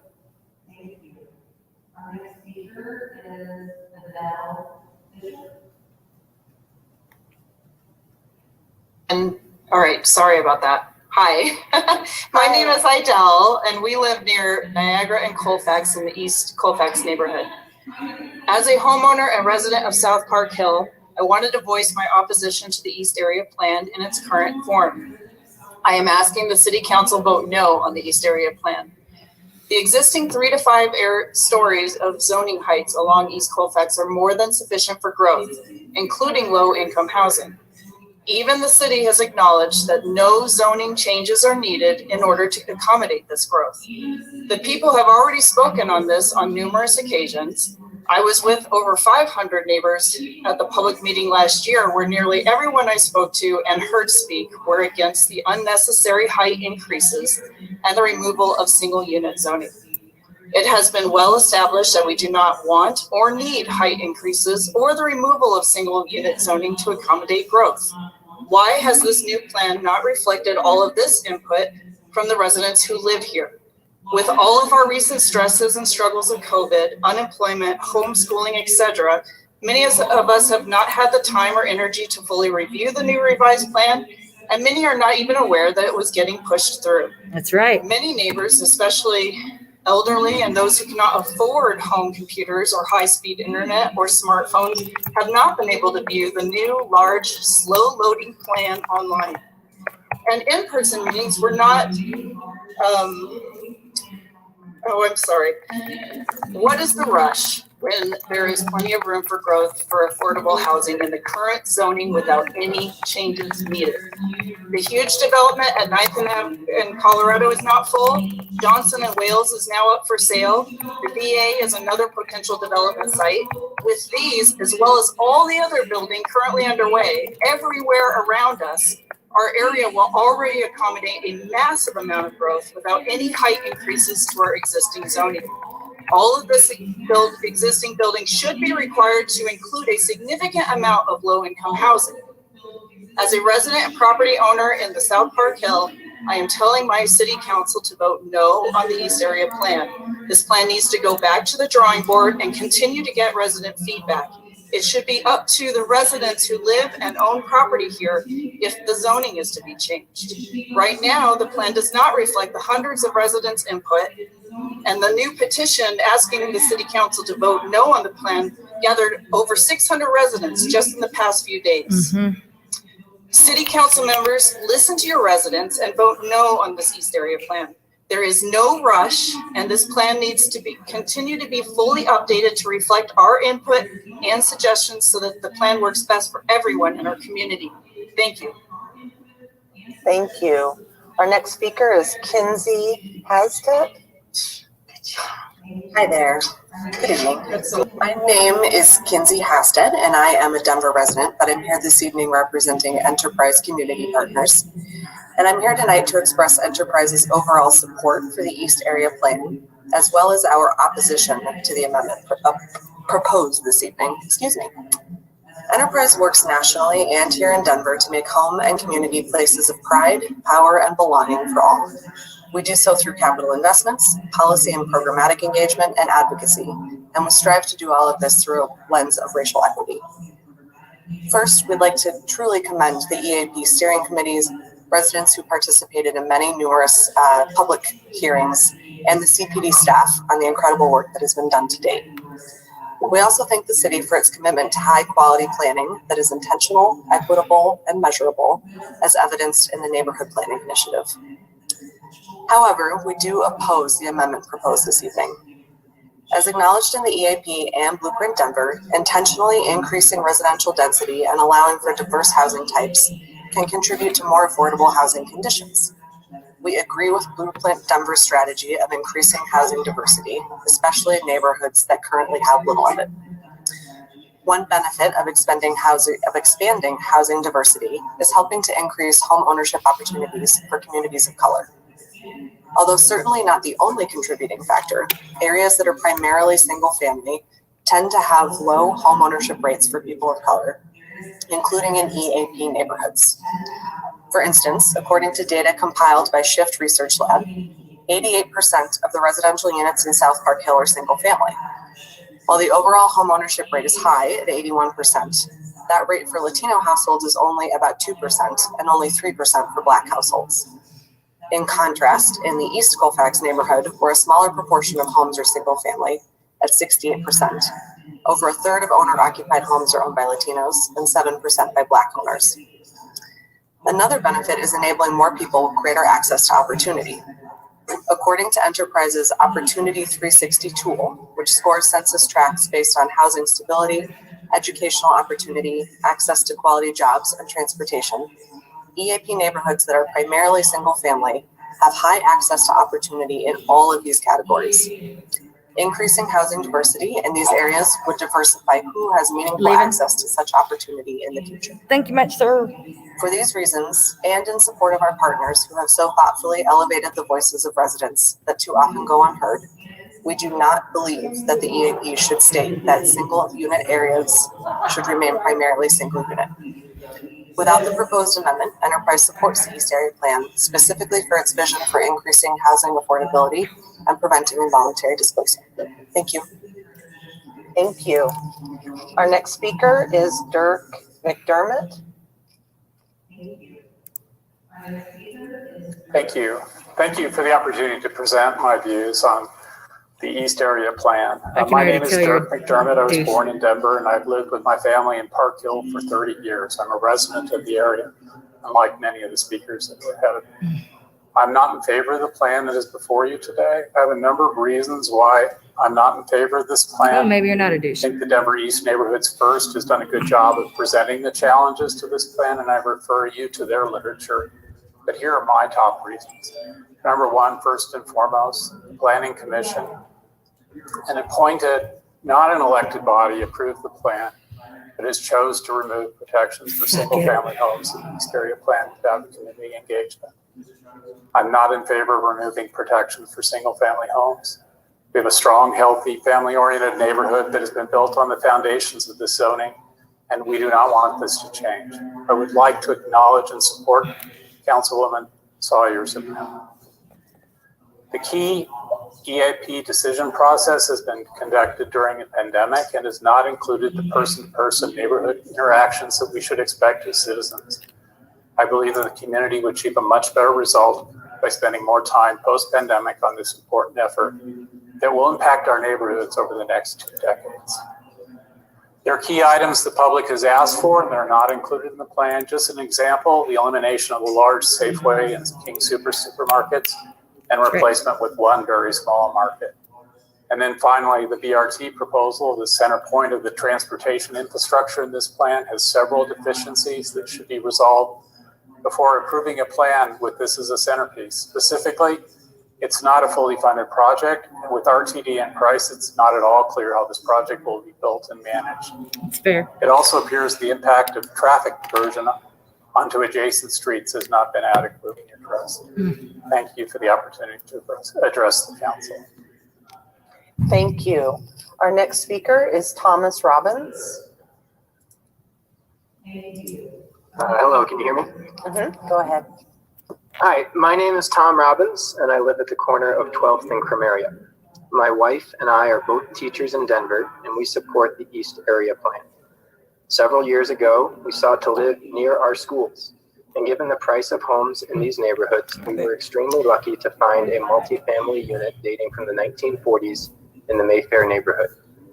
The East Area Plan would increase housing density in the area, which undoubtedly would increase its affordability towards neighbors such as ourselves. Furthermore, a powerful tool we have to combat climate change is through increasing density in urban areas. The benefits to this are manifold, namely increased public transit use, bicycling, and walking, and a lesser dependence on the automobile as the primary mode of conveyance through a dense area. As an avid bike commuter, I know that it is possible and preferable to commute through Denver in any season on two wheels, although I wish street plowing were a higher priority. This single action, increasing density and mixed-use zoning, has far-reaching effects and addresses numerous challenges to a growing city. While I focused on its direct impact on climate change, its positive impact on affordability towards a diverse population does not go unnoticed. More people should have the opportunity to live in these neighborhoods. For these reasons, the East Area Plan has my family's full support, and I encourage you to approve it. Thank you for your time. Thank you. Our next speaker is Eric Stark.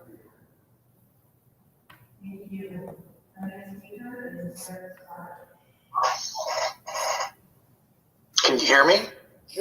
Go ahead. Hi. Thanks for having me. I'm Eric Stark. I'm a Denver resident. I live at 23rd and Birch. I wanted to talk about just my experience with the EAP. I'm speaking not in favor of the EAP.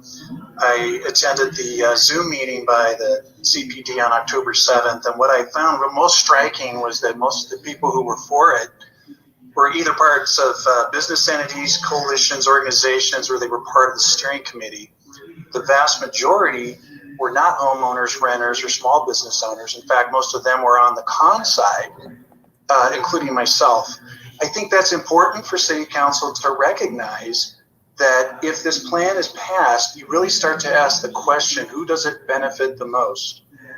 I also want to talk about, I get a sense when you're talking about planning in Denver, the whole process is flawed because you can't provide guarantees or protections in the plans. Every time we asked about guarantees or mandates, we were told it's a plan, you can't do that. That's City Council's responsibility. Meanwhile, they pass this plan to City Council for consideration, and City Council can then pass a plan that still has no teeth or guaranteed protections or guarantees of much of anything. This is something exploitable by developers. And I honestly feel like if we're going to have a rock solid East Area Plan, you have to have mandates. When we asked about mandates for affordability, we're always told state law, tell your right resolution. We can't provide that. It's against state law. But you can certainly recommend them in the plan and say we need to consider whether affordability mandates are appropriate, especially for the East Colfax neighborhood. Instead, the City Council gets a plan that doesn't even talk about mandates. So why even consider them? This is just a flaw in the plan itself. It's kind of the tail chasing the tail. It doesn't seem like anyone's in charge or there's any real leadership or accountability. Yeah, it's kind of like City Council. What I want to talk about is there's a lot of propaganda about affordability, including from ADUs and upzoning to increased density. We have seen in Denver for the last 20 plus years how this doesn't work. And That's right. ADUs, for instance, are being used largely for short-term rentals, Airbnb type things, without a mandate saying that those must be used for long-term rentals to get ADU approval. You will not get affordability from ADUs. Same thing with upzoning. We have seen whole areas of Northwest Denver upzone into boxes on top of boxes next to boxes in the $400,000 to $700,000 range. Still no affordability. So until there are affordability mandates, the East Area Plan is flawed, and I ask that our council vote no. Thank you. Thank you. Our next speaker is John Desmond.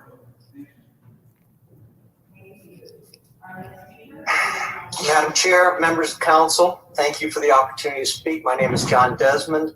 I live in the South Park Hill neighborhood, about a block off of Colfax. I'm speaking in favor of the plan tonight, but in opposition to the proposed amendment.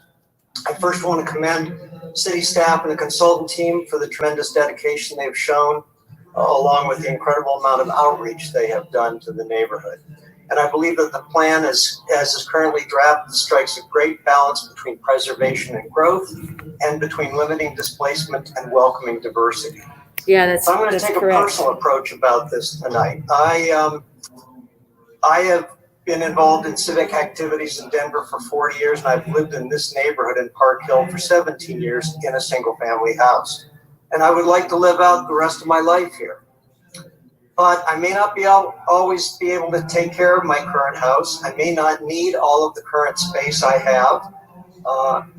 And so I would love for there to be a variety of diverse housing options for me and people like me. I also may not be able to or may not want to drive my car as much in the future. And so I'd like there to be viable transit options and more services and stores that I can walk to. And I would love for my adult daughter and people of her generation to be able to move back to Denver and live close to me. All of these wishes require density and diversity and affordable housing options to be created. Options not really available in the current neighborhood.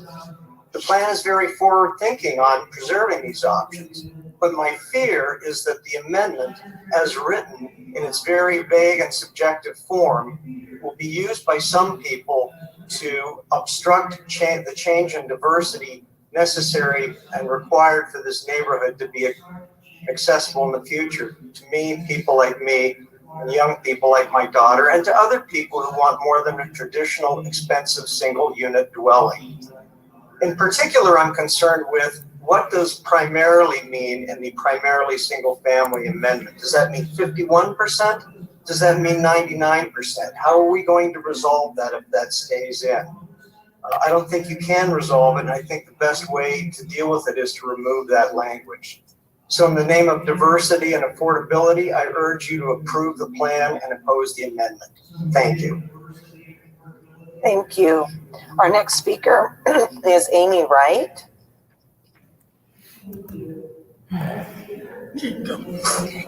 Amy Hi, Wright. I'm Amy Wright, and I've been a Denver resident for 42 years and a resident of South Park Hill for 38 years.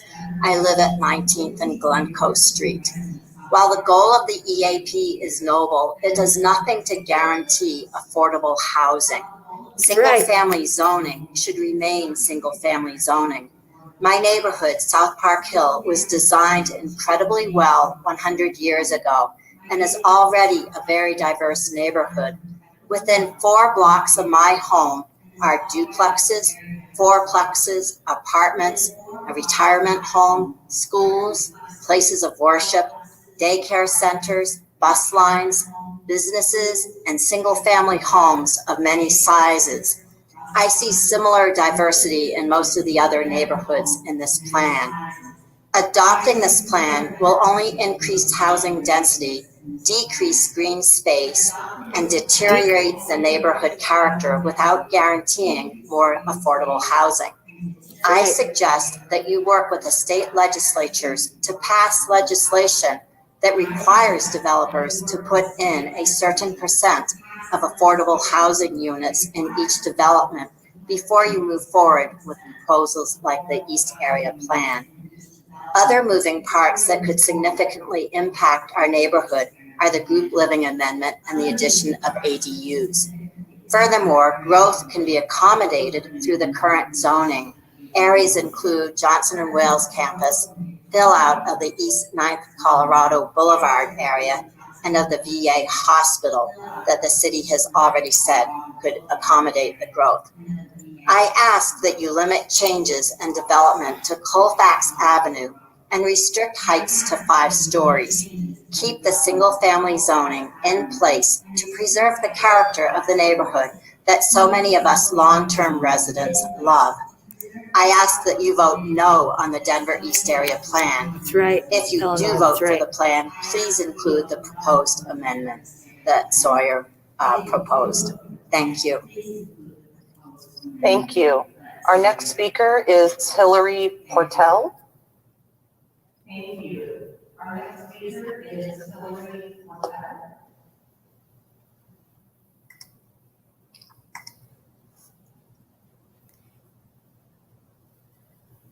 Am I on? Go ahead, Hillary.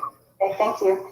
My name is Hillary, and I'm the Executive Director of the Colfax Mayfair which includes about 200 small businesses and property owners along East Colfax Avenue and within the Mayfair Town Center at Primaria. My board and many business owners have participated in this process for the last 3 years, doing fieldwork, focus groups, surveys, and community meetings. What we've learned is that the status quo on Colfax today is not sustainable, economically, socially, or environmentally.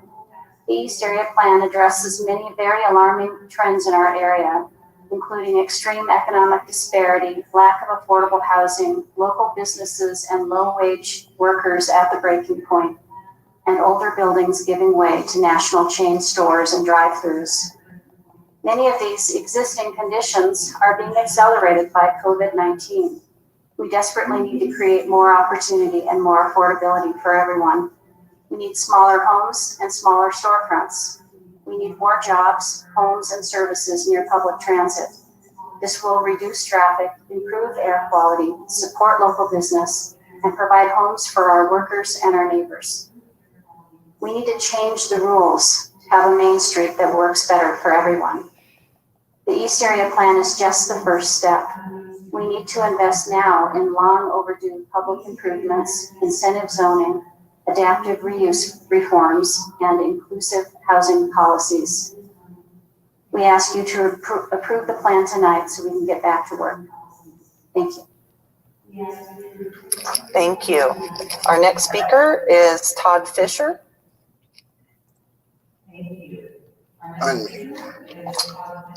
Hello, my name is Todd, and I've lived in the East Area for over 25 years. I want City Council to vote no on the East Area Plan in its current form. Our elected members of City Council who represent these districts should listen to the will of their constituents and vote the plan down. The non-transparency of COVID electronic meetings has changed the conversation to individuals who have more to gain monetarily, such as developers and stakeholders, putting their 2 cents in through technology. This is a dirty tactic by the city to push through legislation during the worst pandemic in our times, when most folks are distracted by unemployment, homeschooling, and mental health issues, to name a few.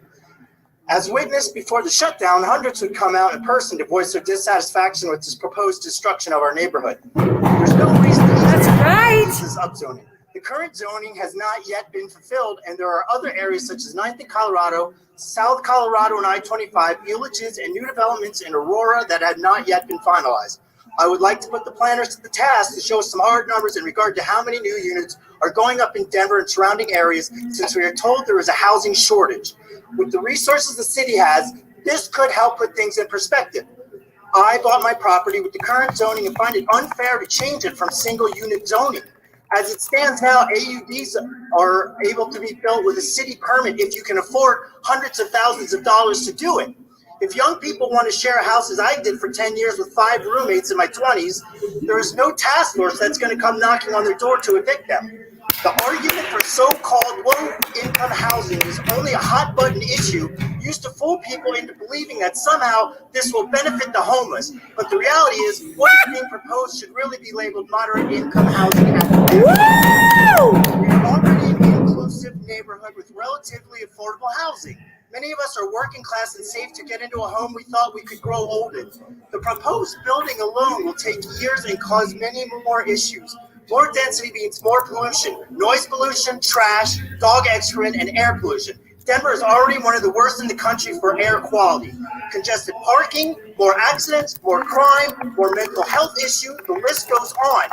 We love our homes and neighborhood the way it is. That's why we chose to live here. Others are welcome and can purchase a home, as we all did. I implore City Council to side with the residents of the area. Oh, Jesus. Who is Todd Fisher? I want to know this guy. On this. We have not changed our tune in the last year since most of us found out what was happening beneath our noses. We continue to stand against the current EAP over and over again. It's sad to think that the people who make up this community have less rights than the corporate identities who ultimately were the ones who created this plan for their own profit. Woo! Please vote no on EAP. We cannot allow developers to have a free-for-all on building. That is what I'm talking about. That is how you guys need to sound every time you show up. Like, yeah, Todd Fisher. Very, very good. And Maggie, you might have to unmute yourself, Maggie. That was great. Can you hear me and see me? Go ahead, Maggie. That was great. Who said that? I love it. Good evening. I'm Maggie Lee, and I live and work in the city and county of Denver. I am here today in my capacity as Director of Programs with Mile High Connects. We are a broad partnership of organizations from the private, public, and nonprofit sectors, driven by our vision of a racially equitable, resilient Denver region where community-driven solutions are at the center of transformative change. Mile High Connects acknowledges the immense amount of work that has gone into gathering and balancing the diverse stakeholder input to inform the East Area Plan. This effort to broaden community perspectives is in line with Blueprint Denver and the 2040 Comprehensive Plan. It calls for advancing equity. Additionally, as an entity rooted in affordable housing and transit-oriented development, Mile High Connects. I don't know. Somebody needs to introduce me to Todd Fisher because I want him on this show. In a diverse corridor with rich cultural history. However, if we are serious about equity and mitigating displacement pressures in communities of color, we recommend that single-family units remain primarily SFU be struck from the plan prior to the official adoption. The single-family unit policy that has been reintroduced to the plan is in conflict with existing citywide plans and hamstrings the East Area neighborhood's ability to effectively address a historically exclusionary and environmentally unsustainable form of housing. By limiting properties to single-family units, neighborhoods may be limited in their anti-displacement efforts, such as creating affordable family units or affordable multifamily opportunities like townhomes or accessory dwelling units. We have the opportunity now to protect our most vulnerable neighborhoods and recommend the adoption of an East Area Plan that provides structure for economic recovery among residents, businesses, and property owners. To make our communities truly equitable and resilient, essentially for the East Area Plan to survive, we need transit-oriented development, we need density, and we need to be guided by community. More specifically, we need language in the EAP that does not limit a neighborhood's ability to create affordable, multifamily housing opportunities to meet the needs of our future. Thank you for your time today. Thank you, Maggie. Next up, we have John Sawyer. Hello, good evening. I'm John Sawyer. I'm a citizen of South Park Hill. I'm no relation to Councilwoman Sawyer, and I'm not a member of any cause-related organized group or committee. While there's a lot to like about the East Area Plan, and I respect the work that's gone into it, 3 issues compel me to ask council members to vote no tonight. First, timing. We're in the midst of a global pandemic. Cities and states are shutting down again. So why would the city make this matter a priority when we as citizens are preoccupied with survival? It's I find it winding down. It's unconscionable this not vote gotten isn't as happening. active as I would have liked, Second, but we economics. had a couple real good While Denver's testimonies economy over may here. appear strong right now, Colorado has always been boom bust. How's your night? By all indications, we are in a I believe that. downturn I'm tired already. too. Downtown residential vacancies are rising. Rent prices are Same, falling man. for the first time in Same. over a I'm usually in decade. bed by 9:30. Citizens are moving rural because technology enables them to Oh, work right, from and that's anywhere. only if like RTD is in there's crisis. really like I need to see Businesses the are end of the day. closing or barely holding on. So why would council push forward a 20-year plan amidst such economic uncertainty? This too, And a I lot of food find before I do it. unconscionable. Last, the whole single-family zoning thing. East Area Plan is one of 4 calculated attacks to undo single-family zoning in Denver. There are neighborhood plans like this one, the residential infill project, group living, and allowing ADUs everywhere. Clearly, this administration is hell-bent on killing single-family zoning. Tom, I can remember For that. what? Tom, No city got it. has proven that eliminating single-family zoning results in anything better, more right, or more fair. What is proven is that single-family zoning has created stability in Denver for over 100 years. Any notion of undoing what's working, such as omitting the language Councilwoman Sawyer's amendment proposes be replaced, strikes me as a covetous attack by the city on citizens' life, liberty, and property. Encouraging density where it is not warranted is just a tax wolf in sheep's clothing, and that too is unconscionable. Given market forces, it won't deliver the affordable housing outcomes that wishful thinkers would like to believe. So what's a better way? Leave single-family zoning alone. You can only destroy a great city once, so don't. Add the language proposed in the amendment back in and focus on one thing, making Colfax a commercial residential corridor that is the envy of the world, because we can. We can. Thank you. Thank you. Our last speaker this evening is Jessica Vargas. Well, they already had 50 sign up before the meeting started. Vargas, and I'm here today representing the Denver Streets Partnership. We're a coalition of community organizations advocating for people-friendly streets in Denver because we each have a vested stake in ensuring our city is healthy, safe, and accessible to everyone, regardless of how they get around. As with past area plans, the Denver Streets Partnership endorses the mobility and transportation recommendations in the EAP that support the creation of more people-friendly streets. We're excited to see that the plan contains measurable goals for increasing walking, biking, and transit usage. The plan outlines a bold vision for repurposing public street space and making infrastructure improvements that would make walking, biking, rolling, and riding the bus safe, convenient, and accessible transportation options for everyone. Excuse me. People-friendly streets do not only result from rethinking street design, but also from supportive land use, development patterns, and public transit service.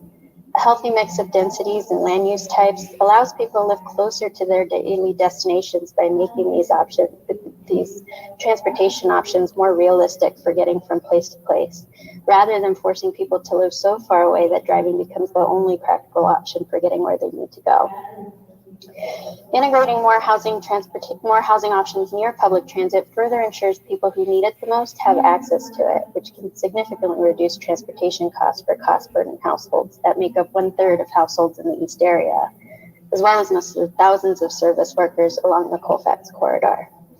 We're disappointed that the plan highlights places in the East area that are a 5-minute walking distance from high-frequency transit, then does little to recommend that higher densities be prioritized even within those relatively small sections of the area's neighborhoods. Therefore, we oppose the amendment to the plan that would limit existing single-unit areas to remaining primarily single-unit in the future. Limiting densities near transit, employment opportunities, and neighborhood-serving businesses now means limiting the number of people who can access and use these services and amenities on a regular basis in the future. At a time when expanding affordable housing and easy access to public transit are critical to addressing historic social and racial inequities within these neighborhoods, restricting land use to single unit could result in smaller, more affordable homes being replaced with larger, more expensive homes, driving up housing costs even further. Imposing more restrictive measures would work against the vision of the East area as a welcoming, walkable, historic, and dynamic place where a diversity of people live and work. We appreciate the extensive amount of community engagement, data analysis, and thoughtful discussion that informed the development of this plan. The DSP urges City Council to adopt the plan without the proposed amendment. Thank you for your time. Thank you. That concludes our speakers. Questions from members of council on the amendment and/or bill? We first up have Councilman Herndon. Thank you, Madam President. Hey, Liz, great job with the presentation. I'll let you pause for a second. I'll put Kurt to work, and I'll ask Kurt a couple of questions. So Kurt, I challenge the notion that the East Colfax community was not engaged until the collective was founded. So can you please just talk a little bit about East Colfax engagement from the very beginning, please? Sure, absolutely.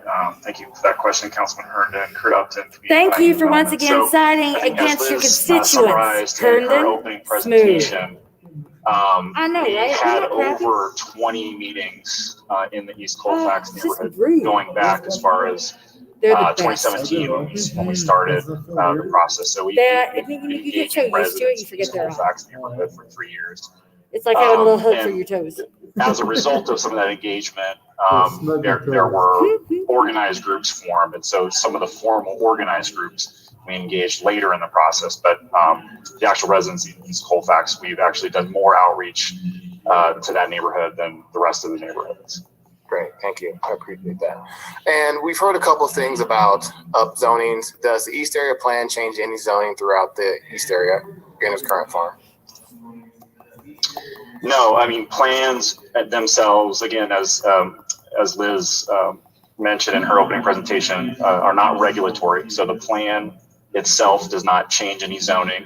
It makes a number of recommendations on how to use zoning in the future to achieve community benefits that we've heard through the process, with the top being using zoning to achieve our affordable housing goals. Thank you, I appreciate that. Can you talk a little bit as well about the bus rapid transit? It wasn't mentioned a lot in these comments, but I'm sure my colleagues have gotten a lot of the emails that mentioned the BRT. So I wanted to afford you the opportunity to talk a little bit about that, please. Sure, and we do have staff, if I think on the call. I think Brian from Dottie can answer any more detailed questions. But the BRT is moving forward. It's in the next phase of the development process. So it does have funding from the general obligation bond to go into the environmental clearances and do the detailed design work that's required to get federal funding and to construct the project. Thank you. What was it prior to the East Area Plan? And I'm being a little silly with this, but what plan did the City Council just pass? I think it was last month. The East Central. Weren't you here? Plan. Correct. Bless you. Right, during the pandemic. Correct. Thank you. And I have one more for Kurt, Madam President, and I'd like to ask Irene Aguilar if she could just speak briefly as well. So if this sentence about single use was a page of the 200 plus page, it'd be less than 1%. But because it's a sentence, it's an even smaller percent. And I actually think that's how much time we should dedicate to this. But since it has gotten a lot more strength than I actually think that it deserves, I want to ask you this question.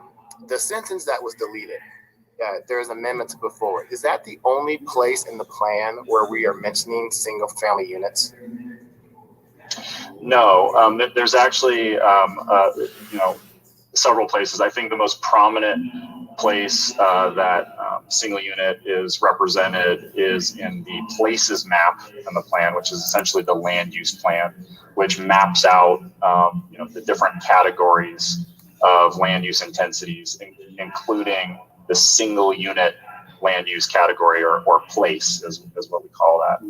And in that description of the single unit areas, as part of that places map, it indicates that the single unit areas remain predominantly single units. So it's the sentence under discussion is a clarification and just further reinforcement of recommendations elsewhere in the plan. Okay, so it clarifies what is stated in other places in the plan, the one sentence. Okay. Correct. And by saying it's primarily single unit, does that prevent anyone from utilizing ADUs? No, we've stated very clearly that every homeowner should be given the opportunity to build an ADU, and we consider, and the zoning code considers, a single unit property with an ADU to still be single unit. Great, thank you for that. I appreciate it, Kurt. Hey, Irene, good to see you. I just wanted to give you the opportunity just to talk about with your work that you do in your partnership along with the East Area Plan. Not particularly a question, but I just wanted to give you a little opportunity to speak as well. Thank you, Councilman Herndon. We actually have had a wonderful time working with CPD in the East area. Liz tallied it for me. We had at least 6 different dates of meetings with probably at least 16 hours of conversation. And it was wonderful to hear on the ground from the community what their needs were. And it actually led to a number of changes in our planning for this year, including putting navigators out there in the community and working with business services to try and help fund business displacement in that community specifically. And what has me most excited is that this community really brought forth a lot of great anti-displacement ideas. And I've offered to sit down and work with them and prioritize them and figure out how we get them through to the finish line. As you know, this is an aspirational document, and we'd like to turn some of them into action and look forward to doing that in the future. Thank you for asking. Wonderful, thank you. Those are all my questions, Madam President. All right, thank you, Councilman Herndon. Next up, we have Councilwoman Sawyer. Thank you, Madam President. So, Kurt and Liz, I want to turn to page 39 of the East Area Plan, because I think page 39 sort of sums up best for everyone. Kind of, page 39 could be the East Area Plan. You could just sort of take that page. Policy L6. What is policy L6? The overarching policy. Are you out? Policy L6 recommends integrating additional housing options and ADUs in all East Area neighborhoods. Or be loud. In appropriate locations. Right? So it's that recommendation. Happy Fuck the Cops Day, everybody watching live. In our neighborhood. Okay. And so the wording that was removed, that we've moved to put back in the plan, that's part of A6, right? Correct. It's a sub-strategy under several strategies in L6. And it, again, as Kurt mentioned, it was intended to provide that clarity around the ways that we should be integrating housing options. Okay. So, like, we lived this plan for the last 3 years. So just to clarify for the people who didn't, L6 as a policy says, and I'm quoting here, ensure East Area neighborhoods are inclusive places by thoughtfully integrating compatibly designed missing middle housing and accessory dwelling units, ADUs, in appropriate locations, right? And then L6A1, the language we want to put back in says primarily single unit areas should remain primarily single unit, right? And then L6B1 says, while missing middle housing units, 2 to 4 units should be integrated into appropriate locations. ADUs should be allowed on all lots. So this is all on page 39 if we vote to move this language back into the plan. So is that right? Am I misstating? That's correct. Okay, great. So can you explain 2 things? Question 1, how does all that then work together? So this recommendation, again, is about integrating housing options into our neighborhoods, and it provides additional guidance about how to do that, right? So considerations for a future regulatory process. And the plan's very specific about saying that this should be done through a citywide regulatory process, which we expect to be with the residential infill project that will be coming forward next year. And so this guidance basically will be used in that process as we write zoning regulations, we talk further with the community, and we implement the plan guidance. So the language about single unit, again, was intended to make clear what we see elsewhere in the plan, that there's still opportunities for single unit and they should continue, but that this is really about thoughtfully integrating. So not eliminating single unit, but integrating those new options where they're appropriate. And it gives that additional guidance around ADUs to make clear that those are appropriate on all lots. Okay, so would it be fair to say, thank you for that explanation. So would it be fair to say then that what this wording of this amendment does is ensure balance in this plan? Correct. That's correct. And would it be fair to say that that is a reflection of 3 years worth of some pretty tough community conversation? But at least you're able to walk around and keep yourself awake. So I'd say this recommendation evolved quite a bit over time based on community input that we've heard over the last year plus on the specifics of the recommendations. Okay. And one of the requirements for us to find that this this plan can be adopted at all is that this is consistent with the previous adopted plans, right? So it's got to be consistent with Comp 2040 and Blueprint 2019. We talked a lot about this at LUDI, but just to refresh and for people who weren't present at LUDI, can you or Kurt just sort of walk through then how it is that this is or is not consistent with those adopted plans, please? Sure, I'll walk through. So we do feel that it's consistent with or without this line with Blueprint Denver. Blueprint Denver does have a very similar recommendation about integrating missing middle housing in low and low medium places, so those land use types. And then it gives some suggestions for how that may happen, right? Appropriate places that could be considered during that process. So this recommendation gives additional guidance in the East Area Plan, but we feel that it is still consistent with that intent to integrate, right? Not to eliminate single unit, but to integrate those additional housing options. So this line that we originally had in the plan was, again, intended to sort of re-emphasize language elsewhere in the plan and to make clear that it's this integration. But we do feel in either way, the recommendation is consistent with that Denver guidance. Okay, thank you. Okay. So for example, I was looking through the Far Northeast Area Plan. Did either of you work on that plan by any chance? Or maybe Laura could speak to that plan, or if Sarah's here and she could speak to it. I'm not sure if there's anyone here who worked on that plan from CPD.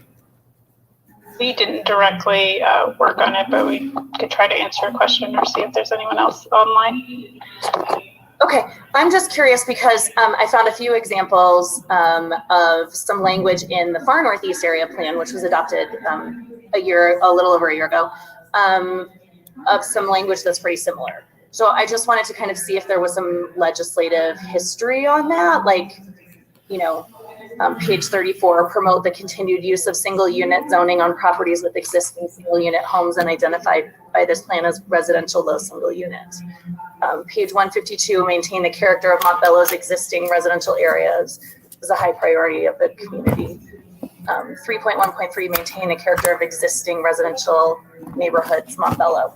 So I was just curious if someone could talk about the history of that plan and what that looked like and how maybe that was adopted and whether some of those conversations happened are similar to these conversations. So I can touch on that, Councilman Sawyer. So the Far Northeast Plan uses the same place descriptions and place types that we use in the East Area Plan because they're established in Blueprint Denver. And so in the Far Northeast Plan does have a map of single unit areas. I'm about to. I gotta. Just like my husband works at night, so I gotta be back so he can take over. The same description. So I'm gonna give it another minute or two. The guidance in Blueprint Denver is to integrate additional housing units into single unit areas. Yes, sir. Part of every the Monday till what a single unit they do something about the in-house. Not solely single unit properties and how it's defined. So there's a consistent approach with how we're designating. We have groups outside that are making little lanterns that'll keep them warm and okay, great. Thank you for clarifying that. I really appreciate it. I might have some other questions, but I know my council members have a bunch of other questions. We buy them and we buy them and we buy them and the police just throw them away. Congratulations. I really appreciate all of your hard work. They threw away some wheelchairs for disabled veterans. Councilwoman Black. It's just disgusting. Thank you, Madam President. And that's why we come here to Liz and highlight what they do talk I have about. a question about missing middle housing. On page 40, there are photographs of some examples of existing missing middle housing. That's my microphone. Triplex, duplex, a row house. And so it's static. When I got something to say, I talk directly into it. When I have guests with me, I have them talk directly into it. But in Denver, we haven't seen any. It will, but it probably can't. Sort of like you need to be closer to it to have it pick up your from voice. This page, middle housing be built at all. New we dig it. Attainable missing middle housing. So I'm just curious on any strategies you have. We can get them. Sometimes we can get lucky and get some at the Goodwill, but it's just hard to keep scooping them up, and it's hard to get people to keep donating too because they just gassed $2,000 worth of material right in front of us, in front of a donor. And they were like, "The cops just threw my money away." And something that's key to this recommendation about missing middle is the integration of Nothing you can and do. implementation of Nothing affordable we housing can do. strategies. So Except the show state up that and should be part of yell. that process going forward. Try to help where whether we that's, can and draw attention. financial or technical assistance to help existing homeowners take advantage of like these allowances. Somebody's got to show up and speak for the little looking for guys. opportunities for homeownership, but really, what are those programs we can pair with missing middle recommendations? Hopefully. In addition to pairing. You don't have any luck design that would put you on that requirements. So side, really but if it ever that happens. residential info project is Yeah, intended to look at all of these things together. So sorry for that, guys. I got to head home. I will multiple issues that come jump back on a little bit later if I'm able.